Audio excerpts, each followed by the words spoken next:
Hi welcome to code friend welcome second video in the Flipkart clone project series. अब तक हम first video में इतना कुछ कर चुके हैं जहां पर हमने ये हेडर बनाया था एंड हम यहाँ पे आप देखो तो ये काफी सिमिलर था जो हमारा यहाँ पे फ्लिपकार्ट क्लोन था। ठीक है, बस एक डिफरेंस मेरे को यहाँ पे दिखा है, जो मेरे को मोटा मोटा यहाँ पे डिफरेंस दिख रहा है। जो हमारी जो इनके इनपुट फील्ड की हाइट है वो काफी कम है, बट अपने वाले की हाइट काफी ज्यादा है, तो इसको हम हैंडल कर लेते हैं।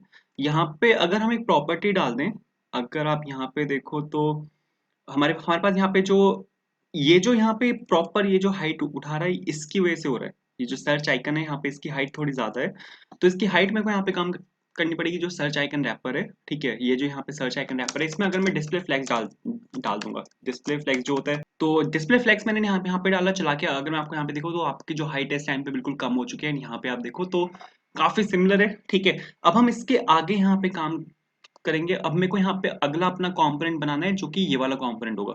ये यहाँ पे एक नेविगेशन की तरह एक्ट कर रहा है। ये वाला जो पूरा कंपोनेंट है यहाँ पे, ये एक नेविगेशन की तरह यहाँ पे एक्ट कर रहा है। तो सबसे पहले तो मेरे को यहाँ पे ये मेरा यहाँ पे फर्स्ट वाला ये मेरा यहाँ पे हेडर कंपोनेंट था, जो कि सभी कंपोनेंट्स में सेम रहेगा। और अब इसके नीचे जो है ये मेरे यहाँ पे होम कंपोनेंट है। तो अब यहाँ पे मेरे को एक और फोल्डर बनाना है, तो मैंने यहाँ पे कंपोनेंट्स के ऊपर राइट क्लिक किया, मैंने यहाँ पे एक और फोल्डर बनाया, सपोज होम के नाम से। ठीक है, अब मेरे को यहाँ पे सबसे अपनी पहली फाइल बनानी है, जो कि होगी यहाँ पे home.jsx के नाम से। और यहाँ पे अब मेरे को एक फंक्शनल कंपोनेंट बना रहा है, जो मैं बना रहा हूँ सपोज यहाँ पे होम के नाम से, क्योंकि अब मैं यहाँ पे अपने होम कंपोनेंट में काम करने वाला हूँ। तो मैंने यहाँ पे होम के नाम से सपोज मैंने यहाँ पे ये बनाया, मैं यहाँ पे लिख रहा हूँ हेलो एंड फ्रॉम होम। इसको मेरे को यहाँ पे एक्सपोर्ट करना पड़ेगा। मैंने यहाँ पे इसको एक्सपोर्ट किया, मैंने यहाँ पे लिखा एक्सपोर्ट डिफॉल्ट एंड यहाँ पे लिखा सपोज होम। ठीक है, आपको यहाँ पे जाना है app.js के अंदर। app.js के अंदर आपको यहाँ पे जो आपका होम कंपोनेंट है उसको यहाँ पे आपको इंपोर्ट कर देना है। मैंने यहाँ पे लिखा होम को, सपोज मैंने यहाँ पे इंपोर्ट किया। कहाँ से आएगा?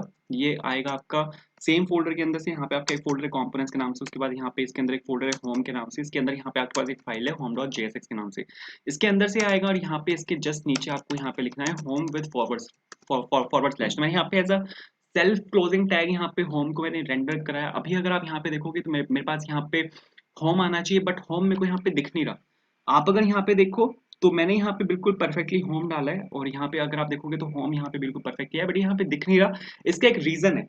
रीजन यहाँ पे ये है कि होम यहाँ पर आया है, बट वो इस हेडर के पीछे हाइड हो गया।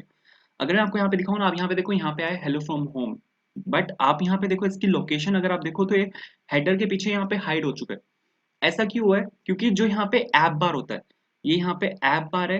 ऐप बार में मटीरियल यूआई बाय डिफॉल्ट एक सीएसएस लगाता है, जो कि वो होता है पोजीशन फिक्स्ड।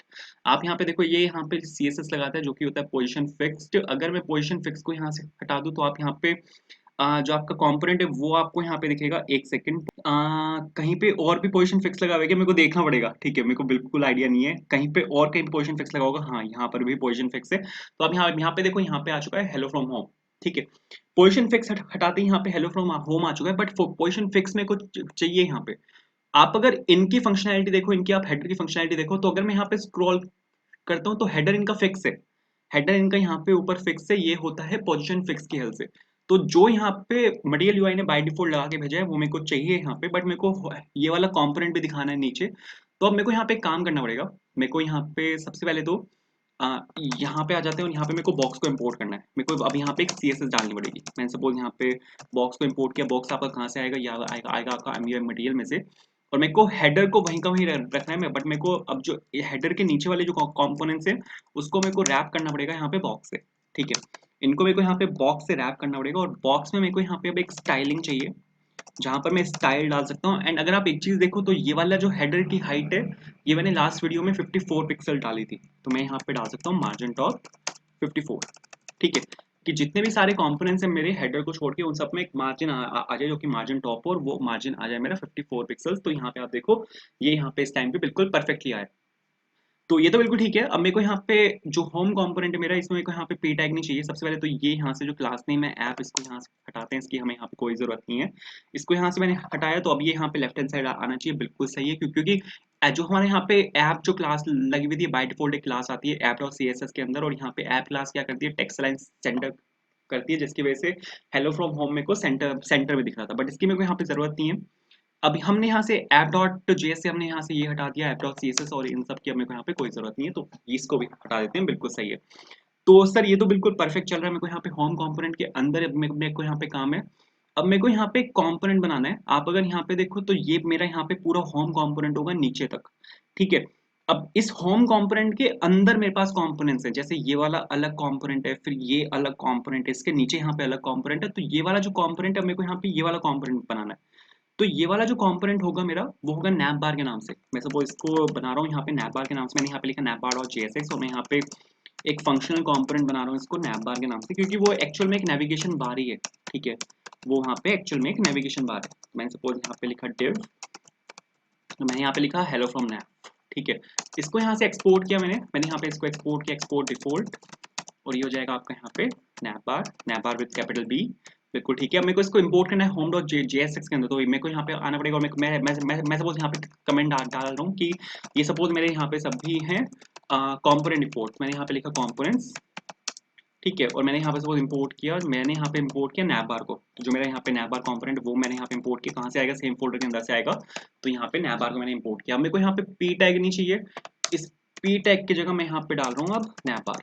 ठीक है, nap bar with self closing tag. तो अब आपको यहाँ पे दिखेगा हेलो फ्रॉम नैप। ये हेलो फ्रॉम होम की जगह अब आपको यहाँ पे हेलो फ्रॉम नैप दिखेगा, जो कि यहाँ पे सक्सेसफुली आपको दिख भी रहा है। ठीक है, अब मेरे को यहाँ पे क्या करना है, मेरे को यहाँ पे ये वाला जो ये पूरा ये है, अब इसको मेरे को यहाँ पे डिस्प्ले करवाना है। तो सबसे पहले तो अपने यहाँ पे नैप बार में आ जाते हैं, और अब इस स्नैप बार में सबसे पहले तो मेरे को यहाँ पे div की रिप्लेसमेंट चाहिए। ठीक है, जो कि है बॉक्स। मैंने यहाँ पे बॉक्स डाला। और अब अगर आप यहाँ पे एक चीज देखो, ठीक है, सबसे पहले इसको इंपोर्ट कर लेता हूँ, फिर एक चीज मेरे को यहाँ पे आपको एक्सप्लेन करनी है। ठीक है, मतलब सिमेट्री मेरे को आपको दिखानी है। अगर आप यहाँ पे एक चीज देखो, तो ये एक पिक्चर है, पिक्चर के नीचे टेक्स्ट लिखा हुआ है। फिर ये एक फोटो है, फोटो के नीचे टेक्स्ट लिखा हुआ है। ये एक फोटो है, फोटो के नीचे टेक्स्ट लिखा हुआ है। ये एक फोटो है, फोटो के नीचे टेक्स्ट लिखा हुआ है, और बिल्कुल सेम है सारे। तो मैं क्या करूंगा, यहाँ पे मैं सिर्फ एक कंपोनेंट बनाऊंगा, उसको लूप कर दूंगा। ठीक है, क्योंकि मेरे को बस यहाँ पे एक इमेज चाहिए, एक टेक्स्ट चाहिए, जो कि एक के नीचे एक लिखा हुआ है, और मैं डायनेमिकली उसमें इमेज और वैल्यूज को इंसर्ट करवाऊंगा, ताकि एक फोर लूप के साथ मैं यहाँ पे इसको चला सकूं। बस खत्म, इतना सा मेरे को यहाँ पे काम करना है। ठीक है, तो ये काम हम कर सकते हैं बहुत इजीली। ठीक है, हम अगर यहाँ पे मैं आपको वापस जाके देखूँ, तो मेरे को यहाँ पे लूप करना है एक वेरिएबल को, बट वो वेरिएबल मेरे पास होना भी तो चाहिए। तो मैं यहाँ पे एक और सोर्स फोल्डर के अंदर मैं यहाँ पे एक और यहाँ पे फोल्डर बना रहा हूँ, जो कि होगा कॉन्स्टेंट्स के नाम से। ठीक है, कॉन्स्टेंट्स के नाम से मैं सपोज यहाँ पे एक फोल्डर बनाया, और मैं यहाँ पे अपनी एक फाइल बना रहा हूँ, जो कि होगी डेटा डॉट जेएस। ठीक है, आपको यहाँ पे एक फाइल बनानी है, जो कि होगी आपकी डेटा डॉट जेएस के नाम से। और अब यहाँ पे मेरे को एक कॉन्स्टेंट वेरिएबल चाहिए होगा। तो आपको अगर मैं यहाँ पे दिखाऊँ, तो ये कांस्टेंट वेरिएबल आपको मिल जाएगा वीडियो डिस्क्रिप्शन में, वहां पर आपको गूगल ड्राइव का लिंक मिलेगा। एंड उस गूगल ड्राइव लिंक से आप यहाँ पे ये वाला पूरा एरे ऑफ ऑब्जेक्ट यहाँ से कॉपी कर सकते हो, और आपको इसको यहाँ पे लाके पेस्ट कर देना है। तो यहाँ पे आप देखो, तो ये मेरा यहाँ पे एक पूरा एरे ऑफ ऑब्जेक्ट है। इस एरे ऑफ ऑब्जेक्ट को मैं यहाँ पे लूप कर सकता हूँ, एंड ये मेरे को दे रहा है यहाँ पे कुछ ऑब्जेक्ट्स। ठीक है, इस एरे ऑफ ऑब्जेक्ट्स के अंदर यहाँ पे ऑब्जेक्ट है, जिसमें दो कीज हैं, एक तो यूआरएल है, और एक यहाँ पे है टेक्स्ट के नाम से। अब मैं यहाँ पे इसको लूप कर सकता हूँ। मेरे को बस एक इमेज लगानी है और एक टेक्स्ट लगाना है, और फिर मैं इसको यहाँ पे परफेक्टली बिल्कुल लूप कर सकता हूँ, और मैं यहाँ पे करने भी यही वाला हूँ। ठीक है, मैंने यहाँ पे ये वाला अपना पूरा कंपोनेंट बनाया, और इसको मैंने यहाँ से एक्सपोर्ट किया। ये यहाँ पे एरे ऑफ ऑब्जेक्ट है। ठीक है, अब मेरे को यहाँ पे जाना है नैप बार के अंदर। नैप बार के अंदर मैं यहाँ पे इसको इंपोर्ट कर रहा हूँ। इंपोर्ट है मेरे यहाँ पे नैप डेटा के नाम से। कहाँ से आएगा? कॉन्स्टेंट्स के अंदर से आएगा, डेटा के अंदर से। अब मेरे को यहाँ पे एक जावास्क्रिप्ट फंक्शन का यूज करके इसको यहाँ पे लूप करना है। तो मैं सपोज यहाँ पे एक मैंने कर्ली ब्रेस लगाया, क्योंकि अब मैं यहाँ पे इसके अंदर एक जावास्क्रिप्ट एक्सप्रेशन लिखने वाला हूँ, तो उसके लिए मैं वो लिख सकता हूँ एक कर्ली ब्रेस के अंदर। तो मैंने यहाँ पे कर्ली ब्रेस लगाया, जो वेरिएबल है मेरा वो है नैप डेटा के नाम से, और मैं यहाँ पे जावास्क्रिप्ट के मैप फंक्शन का यूज कर रहा हूँ। मैंने यहाँ पे मैप फंक्शन का यूज किया, और मैंने यहाँ पे लिखा डेटा, और डेटा के अंदर अब मैं यहाँ पे एक बॉक्स ले रहा हूँ। ठीक है, बॉक्स मैंने यहाँ पर लिया उन दोनों कंपोनेंट्स को रैप करने के लिए, क्योंकि एक इमेज कंपोनेंट मेरे को यहाँ पे चाहिए, और एक मेरे को यहाँ पे टेक्स्ट कंपोनेंट चाहिए।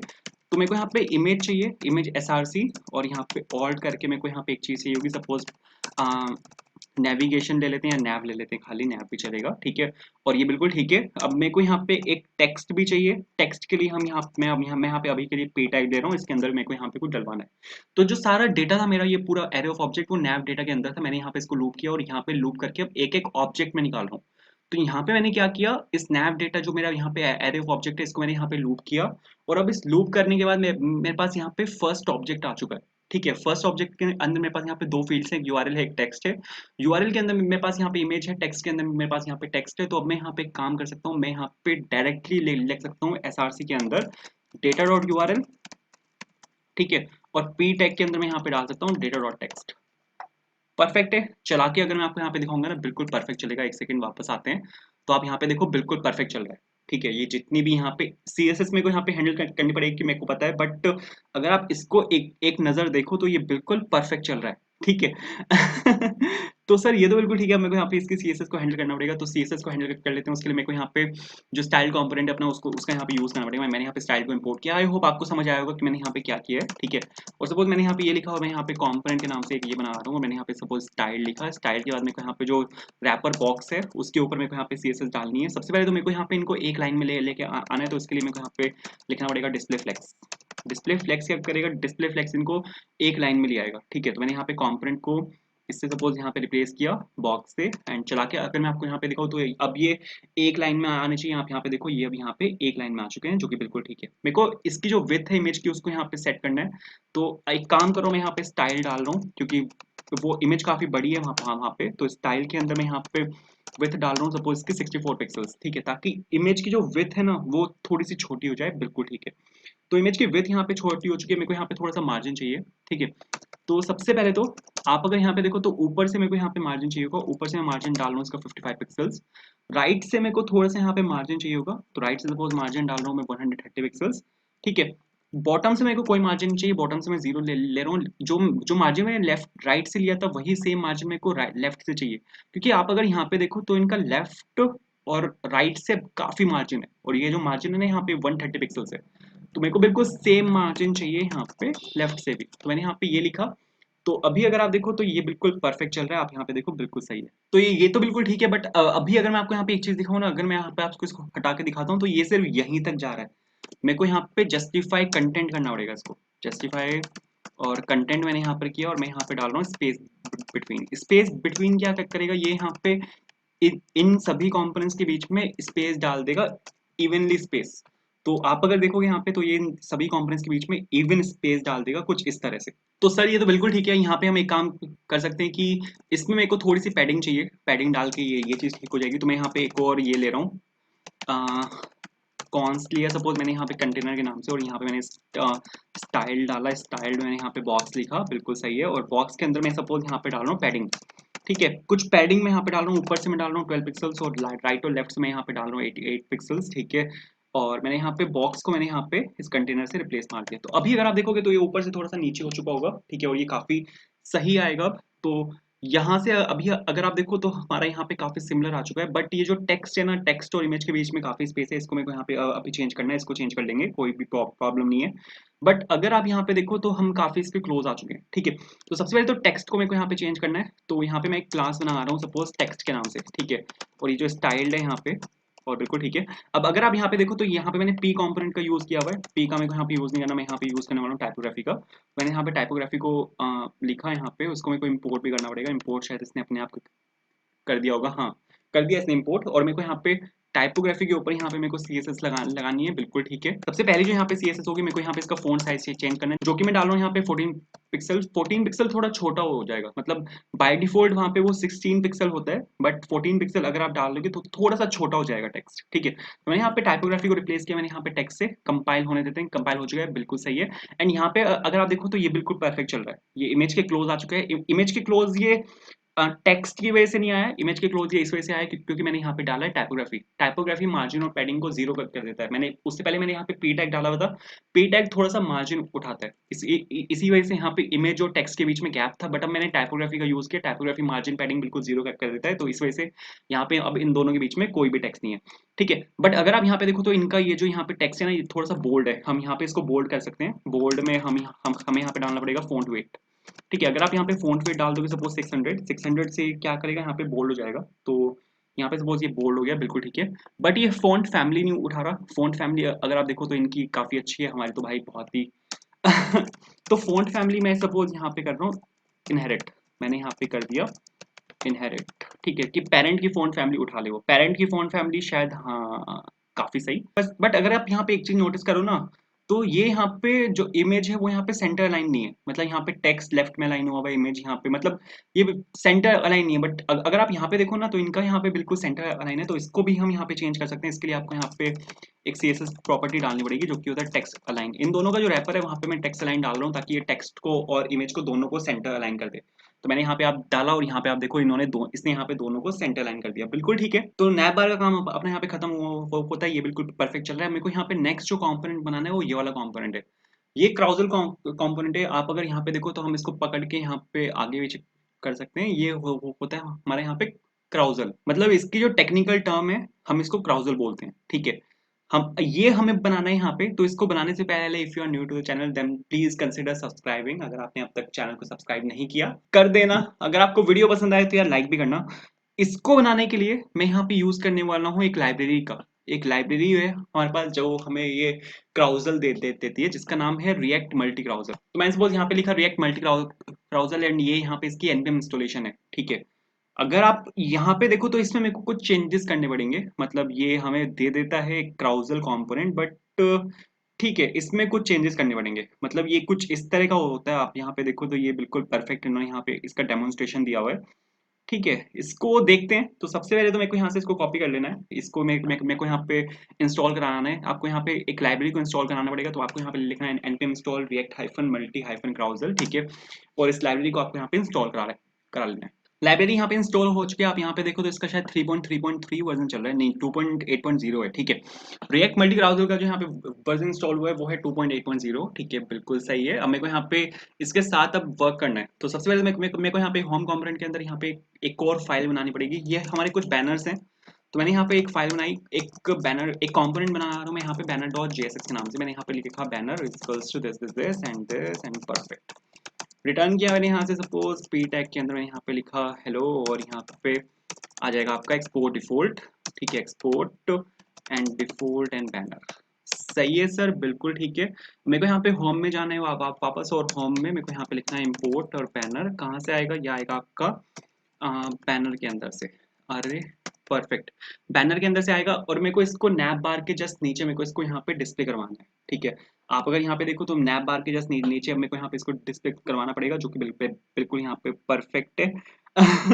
ठीक है, बट यहाँ पे अब एक प्रॉब्लम आ जाती है। प्रॉब्लम यहाँ पर ये है कि अगर मैं यहाँ पे सीधा लिखता हूँ नैप बैनर, ठीक है, मैंने यहाँ पे सीधा यहाँ पे मैंने बैनर लिख दिया, तो आप यहाँ पे देखो ये ब्रेक हो जाएगा। ठीक है, तो यहाँ पे आप देखो ये यहाँ पे ब्रेक हो गया बैनर कंपोनेंट। ठीक है, क्योंकि यहाँ पे क्या होता है, हम जो यहाँ पे कोड लिखते हैं रिएक्ट में वो JSX होता है। ठीक है, यहाँ पे जो सिंटेक्स हम यूज कर रहे हैं वो JSX सिंटेक्स है। आपको अगर मैं यहाँ पे नैप बार को खोल के दिखाऊँ तो मैंने क्या किया यहाँ पे, मैंने यहाँ पे HTML के अंदर मैंने यहाँ पे जावास्क्रिप्ट को एग्जीक्यूट मार दिया। आप यहाँ पे देखो कंपोनेंट, यहाँ पे एक HTML का कंपोनेंट है, और यहाँ पे इसके अंदर मैंने यहाँ पे जावास्क्रिप्ट के मैप फंक्शन का यूज कर दिया। तो हम क्या कर रहे हैं, यहाँ पे जावास्क्रिप्ट को और HTML को एक साथ लिख रहे हैं।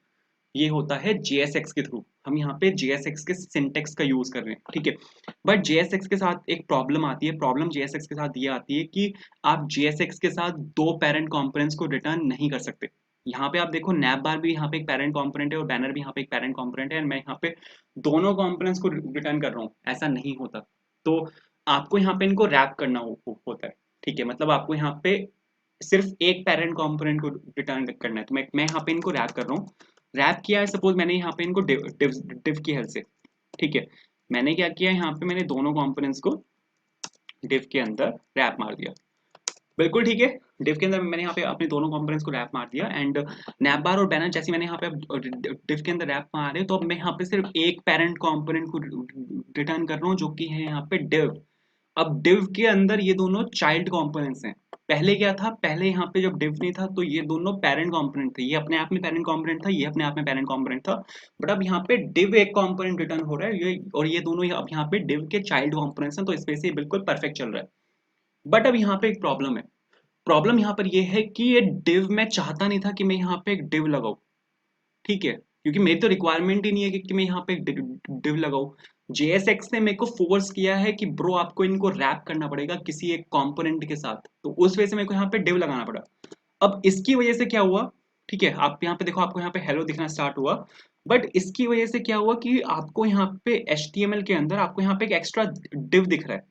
इस div के अंदर आपके पास यहाँ पे ये फर्स्ट कंपोनेंट है, और यहाँ पे ये आपका सेकंड कंपोनेंट है जो कि हेलो है। ये आपका यहाँ पे नैपबार कंपोनेंट है, और यहाँ पे बैनर कंपोनेंट जो कि रैप हुए में है इस div के अंदर। बट इस div की मेरे को जरूरत नहीं थी। ये यहाँ पे एक एक्स्ट्रा नोड इसने क्रिएट करवाई है जिसकी मेरे को जरूरत नहीं थी। तो रिएक्ट इसका एक सॉल्यूशन देता है, और इसका सॉल्यूशन है फ्रेगमेंट्स।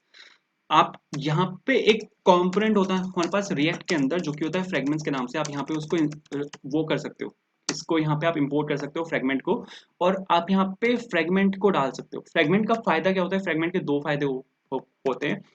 पहली बात तो ये पहला फायदा फायदा तो इसका ये होता है कि ये कोई एक्स्ट्रा नोड नहीं क्रिएट करता। आप अगर यहाँ पे देखो तो ये यहाँ पे पूरा एक पेरेंट डिव है, ठीक है। ये वो वाला डिव नहीं है, ये वो वाला डिव है जो app.js के अंदर हमने लिखा था, जिसमें हमने लिखा हुआ था मार्जिन ऑफ 54 पिक्सल्स, ठीक है।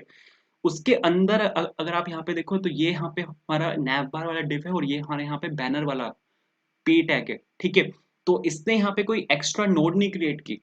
तो फ्रेगमेंट्स के दो फायदे होते हैं। पहला फायदा तो इसका आपने देखा है, अभी इसने कोई हमारी एक्स्ट्रा नोड नहीं क्रिएट की। सेकंड फायदा इसका ये होता है कि ये फास्ट होता है।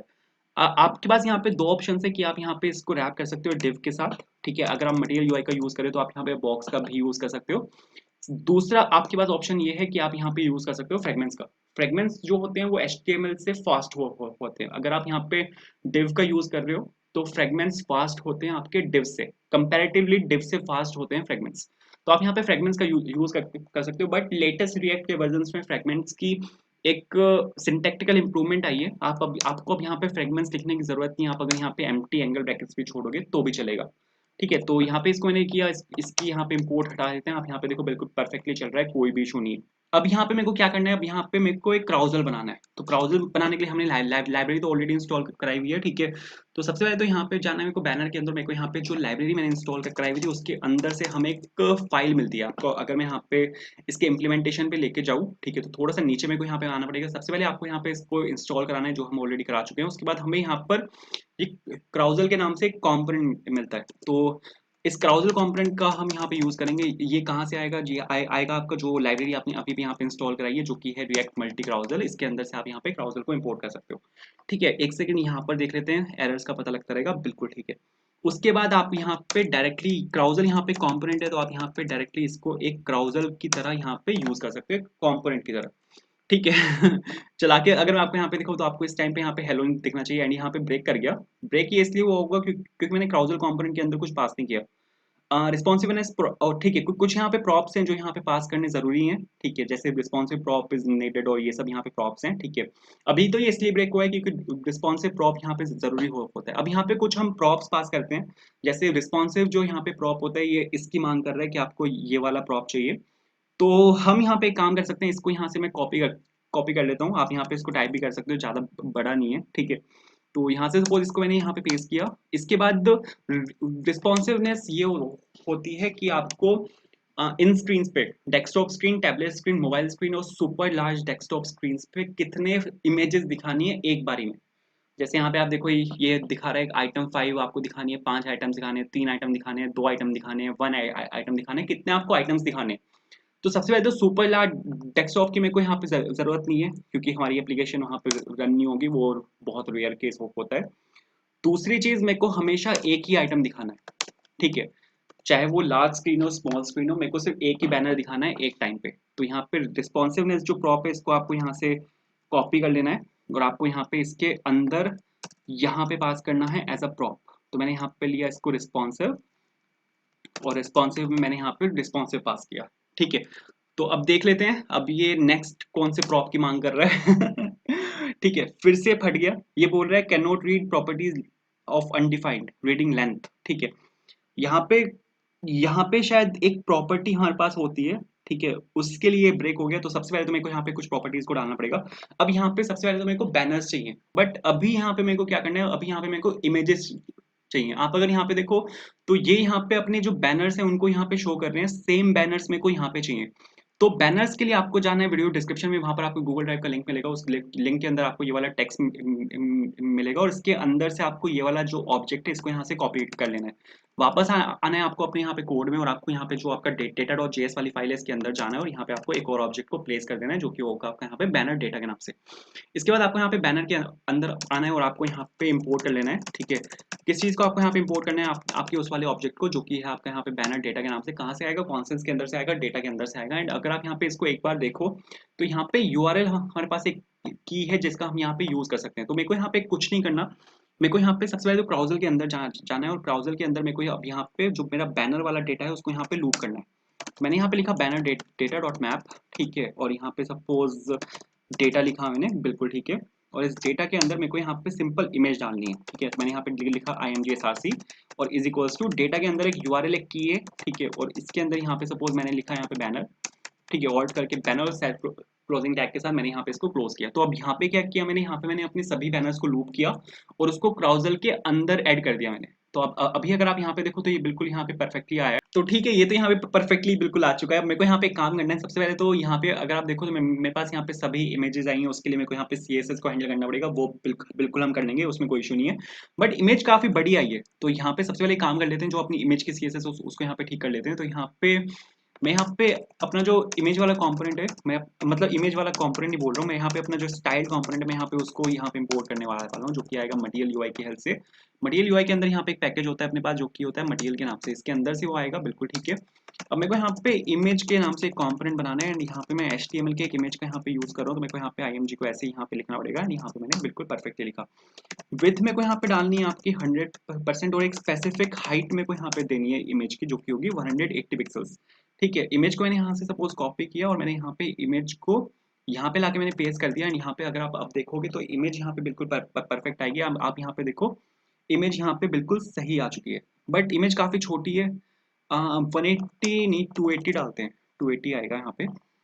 हाँ, करेक्ट करेक्ट करेक्ट। तो अब बिल्कुल ठीक है। तो अभी अगर आप यहाँ पे देखो तो इमेजेस यहाँ पे आ चुकी हैं। अब यहाँ पे मेरे को कुछ चीज़ों को हैंडल करना पड़ेगा। सबसे पहले तो मेरे को यहाँ पे CSS को चेंज करना है।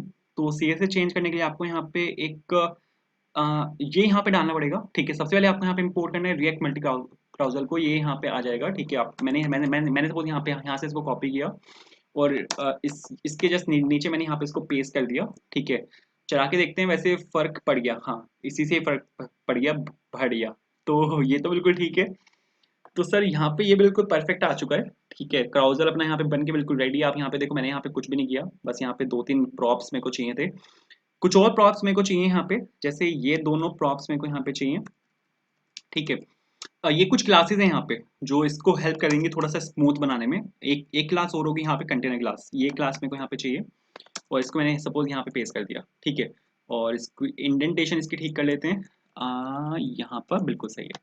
तो ये जो प्रॉप्स हैं यहाँ पे, हम यहाँ पे कुछ प्रॉप्स यहाँ पे पास करने वाले हैं ताकि ये थोड़े से स्मूथ हो जाए। सबसे पहले तो यहाँ पे आप इसको पकड़ के वो नहीं कर सकते। आप यहाँ पे देखो मैं यहाँ पे इसको पकड़ के यहाँ पे ड्रैग कर रहा हूँ, इसको यहाँ पे पकड़ के मैं स्वाइप कर रहा हूँ, ये नहीं मैं चाहता। आप यहाँ पे देखो मैं यहाँ पे इसको माउस के थ्रू मैं यहाँ पे हैंडल कर रहा हूँ। तो इसके लिए हमारे पास यहाँ पे प्रॉप्स होते हैं जो कि स्वाइपेबल और ड्रैगेबल होता है।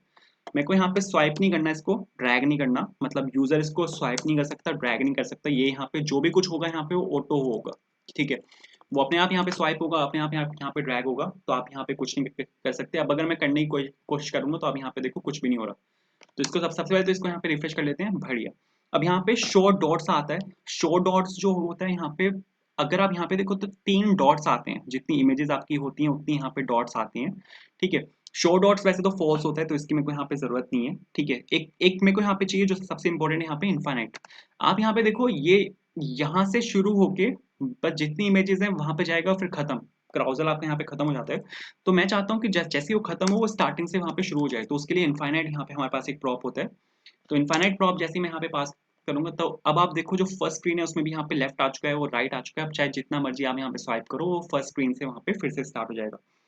तो ठीक है, मेरे को यहाँ पे ऑटो प्ले को ट्रू करना पड़ेगा। हमारे पास यहाँ पे एक प्रॉप होता है जो कि होता है ऑटो प्ले, ठीक है। ऑटो प्ले मतलब वो अपने आप वहाँ पे स्वाइप वहाँ पे वो अपने आप होना शुरू हो जाए। तो ऑटो प्ले को मैंने यहाँ पे ट्रू किया। अब आप यहाँ पे एक चीज डाल सकते हो, ऑटो प्ले स्पीड, ठीक है। जैसे यहाँ पे कितने सेकंड बाद आप इसको ऑटो प्ले करना चाहते हो। हमारे पास यहाँ पे एक प्रॉप होता है जो कि होता है ऑटो प्ले स्पीड। इन्होंने यहाँ पे 1000 लिखा हुआ है, जिसका मतलब है 1 सेकंड, ठीक है। ऑटो प्ले स्पीड मैं चाहता हूँ 4 सेकंड, तो मैंने यहाँ पे 4000 पास किया, क्योंकि आप यहाँ पे वैल्यूज को पास करते हो milliseconds, and 1 second is equals to 1000 millisecond. तो इसलिए मैंने यहाँ पे 4000 पास किया, which is equivalent to 4 seconds, ठीक है। और फिर आप यहाँ पे कीबोर्ड कंट्रोल को ट्रू करना चाहते हो, इसको डाल सकते हैं वैसे, ठीक है। कीबोर्ड कंट्रोल बाय डिफॉल्ट वो ट्रू ही होता है, ठीक है। एक चीज आप यहाँ पे और डाल सकते हो, वैसे उसकी जरूरत नहीं है। एक हमारे पास होता है स्लाइड्स टू स्लाइड। एक बारी में आप कितनी स्लाइड को स्लाइड करना चाहते हो, तो मैं यहाँ पे डाल रहा हूँ 1, कि एक बारी में सर मैं यहाँ पे सिर्फ एक ही स्लाइड को स्लाइड करना चाहता हूँ। तो ये आप यहाँ पे देखो बिल्कुल परफेक्टली यहाँ पे चल रहा है। तो ये वाला जो हमारा कंपोनेंट है जो इन्होंने भी यहाँ पे बनाया हुआ है ये बिल्कुल परफेक्ट है, बट इनके बैकग्राउंड में यहाँ पे आप देखो तो यहाँ पे कलर आ रहा है। ये कलर मेरे को चाहिए, ठीक है। ये कलर सर मेरे को यहाँ पे चाहिए होगा, तो इसके लिए मैं अपने को यहाँ पे एक काम करना पड़ेगा। इस कंपोनेंट के नीचे, ये जो हमारे यहाँ पे नैबार कंपोनेंट है, इसके नीचे यहाँ पे जितने भी कंपोनेंट्स है ना, सब में यहाँ पे कुछ पैडिंग है और पैडिंग के बीच में यहाँ पे कलर आया हुआ है। तो इसके लिए मेरे को यहाँ पे होम कंपोनेंट के अंदर जाना पड़ेगा और नैप बार के नीचे यहाँ पे जितने भी कंपोनेंट्स होंगे उनमें मेरे को यहाँ पे पैडिंग डालनी है और एक बैकग्राउंड कलर डालना है, ठीक है। तो मैंने यहाँ पे इस जितने भी यहाँ पे कंपोनेंट्स होंगे नैप बार के नीचे उनको मैंने यहाँ पे बॉक्स से रैप किया। मेरे को यहाँ पे इंपोर्ट करना है अपने स्टाइल्ड कंपोनेंट्स को। मैंने यहाँ पे CSS को हैंडल करने के लिए मैंने यहाँ पे इंपोर्ट किया अपने स्टाइल्ड कंपोनेंट्स को। मैंने यहाँ पे लिखा MUI मटेरियल, बिल्कुल ठीक है। और सपोज मैंने यहाँ पे लिखा इंपोर्ट, ठीक है। अरे इंपोर्ट नहीं लिखना, कॉन्स लिखना है। कॉन्स जो सपोज कंटेनर कंपोनेंट है वो, ठीक है। कंटेनर या कंपोनेंट आप कुछ भी ले सकते हो, कंपोनेंट ही ले लेते हैं, ठीक है। परफेक्ट। और यहाँ पे वो स्टाइल लिखा मैंने STYLED और यहाँ पे आपका आ जाएगा बॉक्स, क्योंकि वो एक बॉक्स रैपर है, ठीक है। पैडिंग डालनी है सर मेरे को। पैडिंग आप कितनी चाहते हो? सपोज टॉप बॉटम से मैं चाहता हूँ 20 पिक्सल और लेफ्ट टू राइट से मैं चाहता हूँ 10 पिक्सल्स, ठीक है। क्योंकि टॉप बॉटम से जो पैडिंग है वो थोड़ी ज़्यादा है और लेफ्ट राइट से इतनी नहीं है, ठीक ठाक है। तो यहाँ पे मैंने बॉक्स को मैंने यहाँ पे रिप्लेस किया यहाँ पे इससे। अब आप यहाँ पे देखोगे, अब आपके पास यहाँ पे पैडिंग आएगी सबसे पहले। तो वाह भाई वाह, बॉक्स को मैंने इंपोर्ट नहीं किया, तो स्टाइल से पहले यहाँ पे हम बॉक्स को इंपोर्ट कर लेते हैं। बॉक्स को मैंने यहाँ पे इंपोर्ट किया। अब एक पैडिंग आएगी, आप यहाँ पे देखो एक पैडिंग आ चुकी है, बट मेरे को पता नहीं चल रहा क्योंकि यहाँ पे मैंने बैकग्राउंड कलर अब तक डाला नहीं है। तो वो जो बैकग्राउंड कलर वहाँ पे यूज कर रहे हैं वो ग्रे टाइप का एक कलर है। ग्रे टाइप कलर आते हैं F2 से आ जाता है, F3 से आ जाता है, F5 से आ जाता है, F6 से भी आ जाता है। आप जो मर्जी यहाँ पे यूज करना चाहते हो आप वो यूज कर सकते हो। F2 में डाल रहा हूँ जो उन्होंने यहाँ पे डाला हुआ है, तो F2 मैंने यहाँ पे लिखा। एंड अभी अगर आप देखोगे तो यहाँ पे ग्रे टाइप का कलर आएगा जो कि यहाँ पे आ चुका है। तो अगर आप यहाँ पे इनका देखो ना, तो इनसे काफी क्लोज चल रहा है अपना मामला। बिल्कुल सही है। तो सर ये तो बिल्कुल ठीक चल रहा है, बट ऊपर से इनके पास अगर आप देखो तो ज्यादा स्पेस नहीं है। इसको एक काम करते हैं, इसको 10 पिक्सल कर देते हैं पैडिंग को, ठीक है। क्योंकि उनके पास भी वहां पे ऊपर से ज्यादा स्पेस नहीं है, तो ये स्पेस यहाँ से थोड़ा सा कम हो जाए, अब बिल्कुल सही है। तो आप यहाँ पे देखो बिल्कुल क्लोज चल रहा है अपना मामला यहाँ पे, ठीक है, बिल्कुल ठीक है। अब मेरे को यहाँ पे नीचे वाला स्लाइडर बनाना है। ये वाला जो अब मेरा स्लाइडर है ना यहाँ पे, ये वाला मेरे को स्लाइडर बनाना है, बट इसके लिए मेरे को यहाँ पे प्रोडक्ट्स चाहिए होंगे। अब ये जो प्रोडक्ट्स हैं ये आएंगे मेरे डेटाबेस में से। मेरे पास यहाँ पे प्रोडक्ट्स नहीं है, प्रोडक्ट्स ये मैं रखना चाहता हूँ अपने डेटाबेस में। हम वैसे चाहे तो यहाँ पे इसको as an constant front end पर भी रख सकते हैं, बट उसमें प्रॉब्लम्स आएंगी। प्रॉब्लम्स उसमें ये आएंगे, सपोज मेरे को एक पर्टिकुलर इसका डेटा को फेच करना है, तो वो अगर आप फ्रंट एंड पे रख लोगे तो आपको फ्रंट एंड पे काफी सारी कंप्यूटेशंस करनी पड़ जाती हैं। तो उससे बेटर है कि आप इसको डेटाबेस में रखो और डेटाबेस में आईडी के बेसिस पे आप इसको फेच कर सकते हो एक पर्टिकुलर डेटा को, ठीक है। तो अब यहाँ पे मेरे को डेटाबेस को सेटअप करना है, तो उसके लिए आपको यहाँ पे इसको क्लाइंट को यहाँ से क्लोज करना पड़ेगा, क्योंकि अब हम क्लाइंट का यूज नहीं कर रहे हैं। आपको यहाँ पे क्लोज ऑल कर देना है, सभी फाइल्स को क्लोज करना है और आपको यहाँ पे जो एम्प्टी स्पेस है इस पे यहाँ पे क्लिक करना है और आपको यहाँ पे एक फोल्डर बनाना है अपना सर्वर के नाम से। सर्वर के नाम से मैंने यहाँ पे एक फोल्डर बनाया और आपको इसके अंदर एक फाइल बनानी है। ये अपनी यहाँ पे मेन फाइल होगी जो कि होगी यहाँ पे index.js के नाम से, बिल्कुल ठीक है। अब आपको जाना है यहाँ पे जो आपका यहाँ पे क्लाइंट है इसके बाहर आपको जाना है, तो मैंने यहाँ पे लिखा cd डॉट डॉट और अब आपके पास यहाँ पे एक फोल्डर सर्वर के नाम से, मैं यहाँ पे सर्वर के अंदर आ चुका हूँ, बिल्कुल ठीक है। अब मेरे को यहाँ पे अपने पैकेजेस को इंस्टॉल कराना है। एक्सप्रेस का हमें यहाँ पे सर्वर बनाना है, तो एक्सप्रेस का मेरे को यहाँ पे चाहिए होगा, बट उससे पहले मेरे को पैकेजेस को इंस्टॉल कराने से पहले मेरे को यहाँ पे पैकेज डॉट जेसन चाहिए होगी, क्योंकि जब तक मेरे पास पैकेट और जेसन नहीं होगी मैं अपने पैकेजेस को इंस्टॉल करा ही नहीं पाऊंगा। तो पैकेट और जेसन आपको मिलती है npm init से। हमारे पास एक कमांड होती है जो कि होती है npm init। npm init आपको empty पैकेट और जेसन देता है। तो मैंने यहाँ पे लिखा है npm init। ये आपसे कुछ पूछेगा सबसे पहले तो कि आपका यहाँ पे जो पैकेट और पैकेज का नाम है वो सर्वर है। मैंने कहा हाँ बिल्कुल ठीक है। वर्जन यहाँ पे डिफॉल्ट होता है 1.0.0, ये ठीक है आप रख सकते हो। डिस्क्रिप्शन आप यहाँ पे डाल सकते हो कि आपका जो बैकएंड है, आपका जो सर्वर फोल्डर है उसका अल्टीमेटली एम क्या है, उसका मोटिव क्या है। तो आप यहाँ पे वन लाइनर डिस्क्रिप्शन यहाँ पे डाल सकते हो। डिस्क्रिप्शन आपका ये पैकेट और जेसन के अंदर दिखेगा, ठीक है। मैं कुछ नहीं डाल रहा, आप एम खाली भी छोड़ सकते हो, कोई भी दिक्कत नहीं है। फिर मैंने यहाँ पे लिखा एंट्री पॉइंट क्या है आपका, वो है मेरे यहाँ पे index.js जो कि बिल्कुल ठीक है। टेस्ट कमांड क्या है, अगर आप अपने बैकएंड को टेस्ट करना चाहते हो, कुछ आपने यूनिट टेस्ट केसेस लिखे हैं उनको आप टेस्ट करना चाहते हो, तो आप यहाँ पे एक टेस्ट कमांड डाल सकते हो। इसको आप एम्प्टी भी छोड़ सकते हो, बाद में अगर आपको कुछ डालना है तो आप वहाँ पे वो डाल सकते हो। तो बिल्कुल भी ज़रूरी नहीं है। टेस्ट कमांड को मैं यहाँ पे एम्प्टी छोड़ रहा हूँ। गिट रेपोजिटरी, अगर आपके पास कोई गिटहब यूआरएल है जहाँ पर आप इस पूरी उसको पुश करना चाहते हो, पूरी रेपोजिटरी को, इस पूरे प्रोजेक्ट को आप अपने गिटहब पे पुश करना चाहते हो, उसका यूआरएल अगर आपके पास है वो आप यहाँ पे पेस्ट कर सकते हो। ठीक है, एम्प्टी छोड़ रहा हूँ मैं। कीवर्ड्स आप यहाँ पे डाल सकते हो, एम्प्टी छोड़ रहा हूँ। ऑथर में आप यहाँ पे अपना नाम डाल सकते हो, मैं यहाँ पे एम्प्टी छोड़ रहा हूँ। लाइसेंस यहाँ पे बाय डिफॉल्ट आईएससी है, बिल्कुल ठीक है। अब ये पूछेगा इज दिस ओके, ये आपके पास यहाँ पे कुछ आपका डिफॉल्ट पैकेज और जेसन का स्ट्रक्चर दिया है इसने। ठीक है, ये आपके पूरे पैकेट और जेसन का स्ट्रक्चर, ये पूछा है इज दिस ओके, मैंने यहाँ पे लिखा यस, हाँ बिल्कुल ठीक है। अब अगर आप देखो तो यहाँ ये आपको देगा एम्प्टी पैकेट और जेसन। इसने मेरे को यहाँ पे एक एम्प्टी पैकेट और जेसन दिए है उस सभी इंफॉर्मेशन के साथ। ठीक है, अब मेरे को यहाँ पे क्या करना है, अपने पहले पैकेज को यहाँ पे इंस्टॉल कराना है, जो कि होगा यहाँ पे एक्सप्रेस के नाम से।